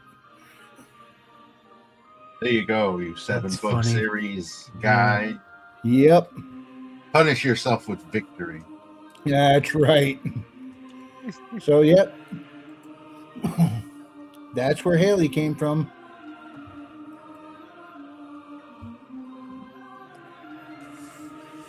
That's a fun story. Yeah, at least you don't have to learn any new software to write a book. True. People, for whatever reason, no training or anything, they just really liked the way I wrote. So Nice. I guess it's going to be a book. So that's. I didn't earn that ability. I didn't cultivate that skill. That's like, for whatever reason, God was kind enough to give me a talent that I didn't realize I had, and so now I got to use it or lose it. You know. You found your recharge strength. Exactly. But yeah, Haley and Elizabeth have they've come a long way from being 10-year-old or 11-year-old girls, and whether it's book 1 or 2. You know, they're all grown up now and kicking some butt. People say you start selling your first book when the third one comes out. So Well, maybe people the will- third one should be out by the end of this year, so I'm going to test that theory. Yeah, I got the Exploding Kittens card game, and it's absolutely hilarious fun.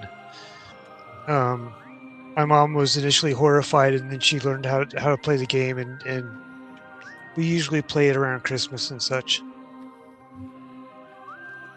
It's especially fun with all the kids. Can you give a brief description of how that game works, or is that So- doable? Sometimes explaining the rules of a card game out of nowhere is kind of tough. Yeah, I don't remember all the rules, but it's kind of like any other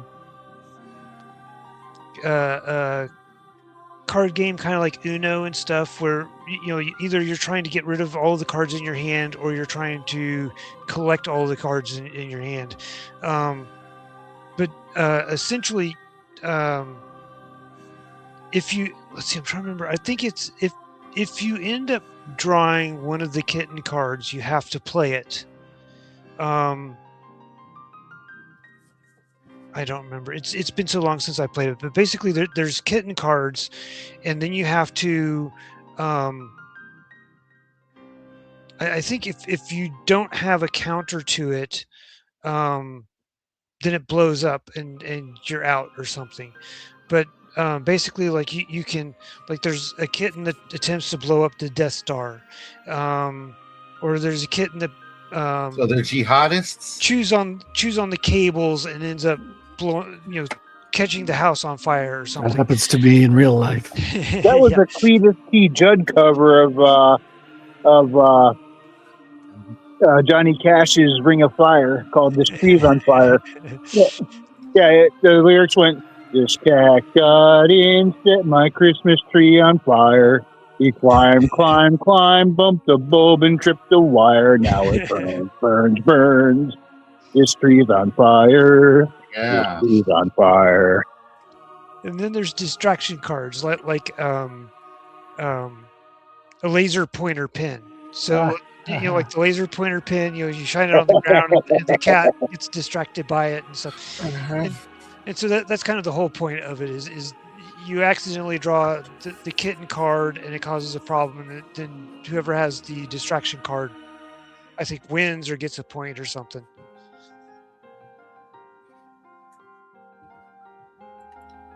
No pun intended, but it sounds like a blast. Yeah. It is. I think that's one of the games where you want to collect as many cards as possible. Just so you have defenses against that.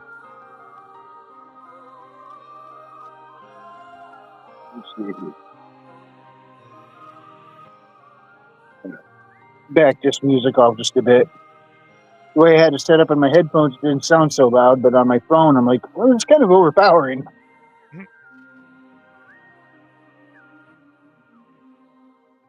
There we go.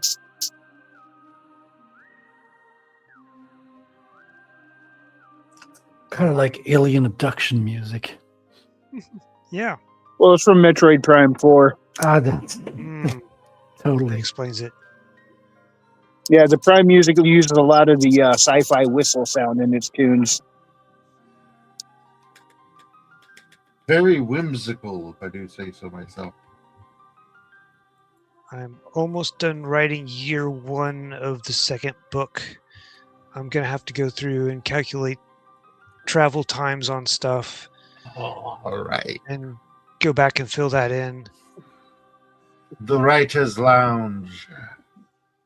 Yeah, that's something I had to do for the in my current work in progress. I have journal entries from the late 1500s in South America, and Grok was a huge help with this. It's like, hey, at this time period, if people were traveling from this location to that location, about how long would it take? And it's like, because I would have no other way without current Grok searches or AI searches to figure that out. Google searches did not give. Yeah. It would link me to a bunch of articles where I read through and not find the information I'm looking for. But Grok can search a whole bunch of articles and websites at once, come back with the calculations. I'm like, Yeah. It really helped me tighten up a lot of things and get things straight to be believable for why this guy in Me Too, Colombia was able to get the materials to produce muskets, not arquebuses, muskets, and how he would get the material for the powder and everything in this region. Because it would come from the Muisca Confederacy, where they did have the materials and a trade route, and it's an alternate history type thing that is plausible. I was trying to come up with, if we drop this into actual history, would it match up with everything going on where, like, yeah, this could have happened? That was my goal, to make it. Yeah. And without Grok, I wouldn't have been able to do it, I'm sorry to say. Well, maybe not as fast, You might have had to take up a new hobby. Yeah, and I would have to hunt down and interview experts. There's also something to be said when stuff takes too slow to get done. Eventually you can get tired and disinterested. Yeah. Yeah. Man only has so much wherewithal. With Grok, you can keep the mental thread and have it do the legwork. Indeed.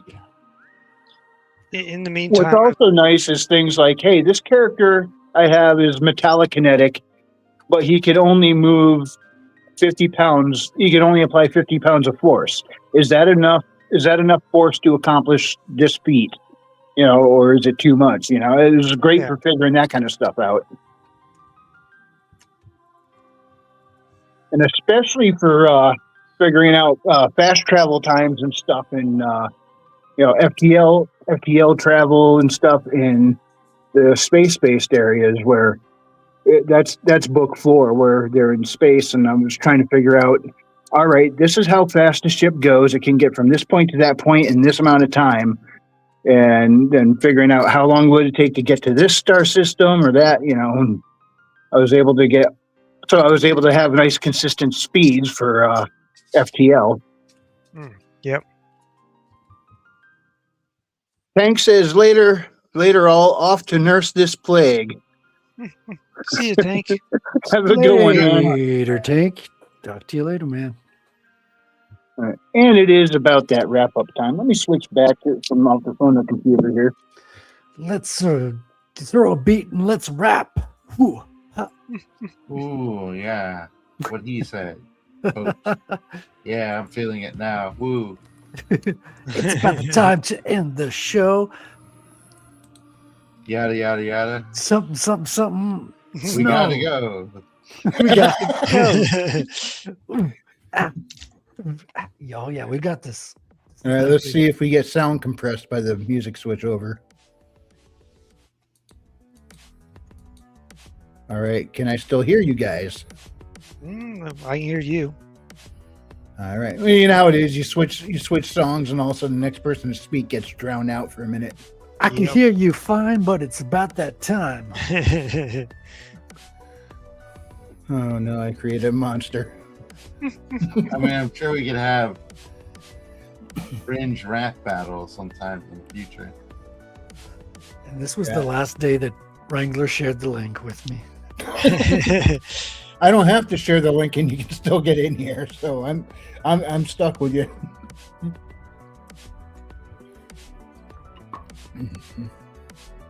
All right, let's do them parting plugs. Gonna Yay. start off with Raven. Yeah, check out The Legend of Shalar by Maji Nell.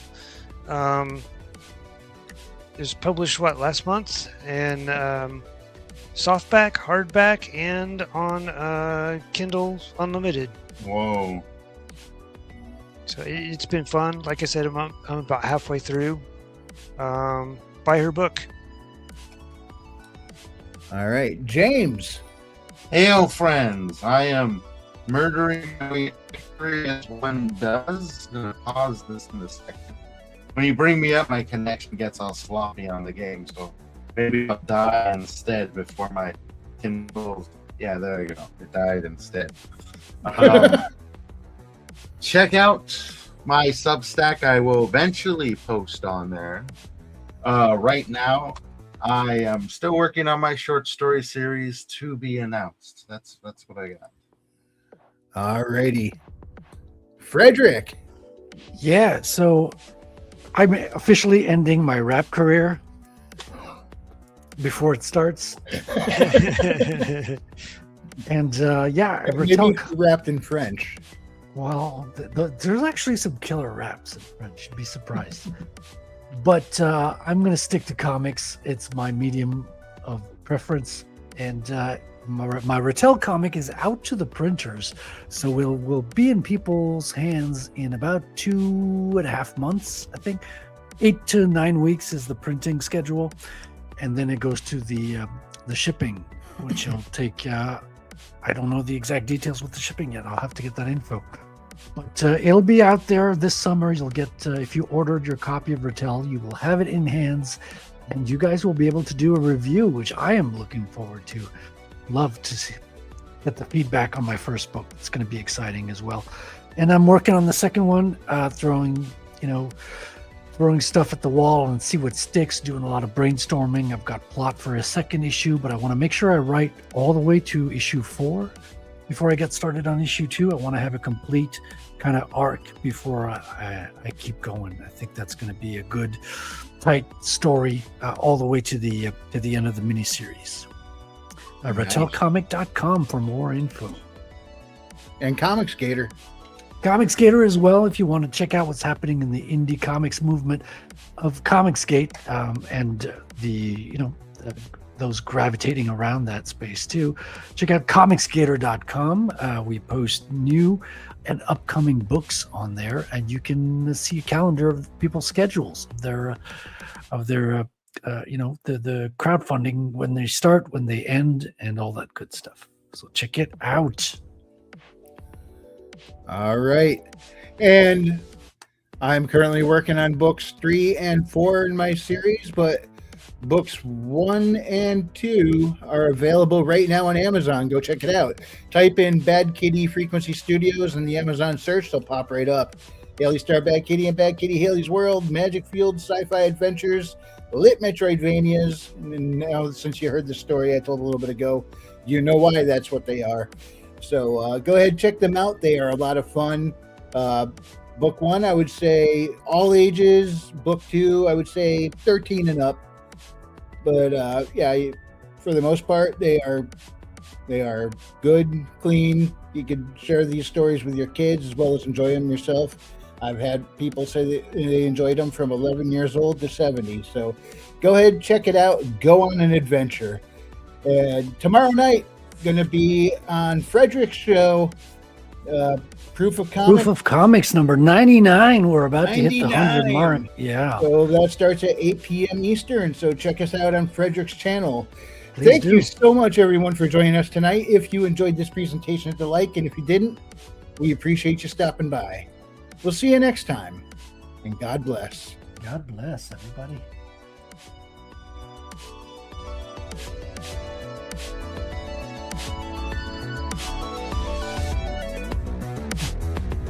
I couldn't do half the stuff I do without you guys.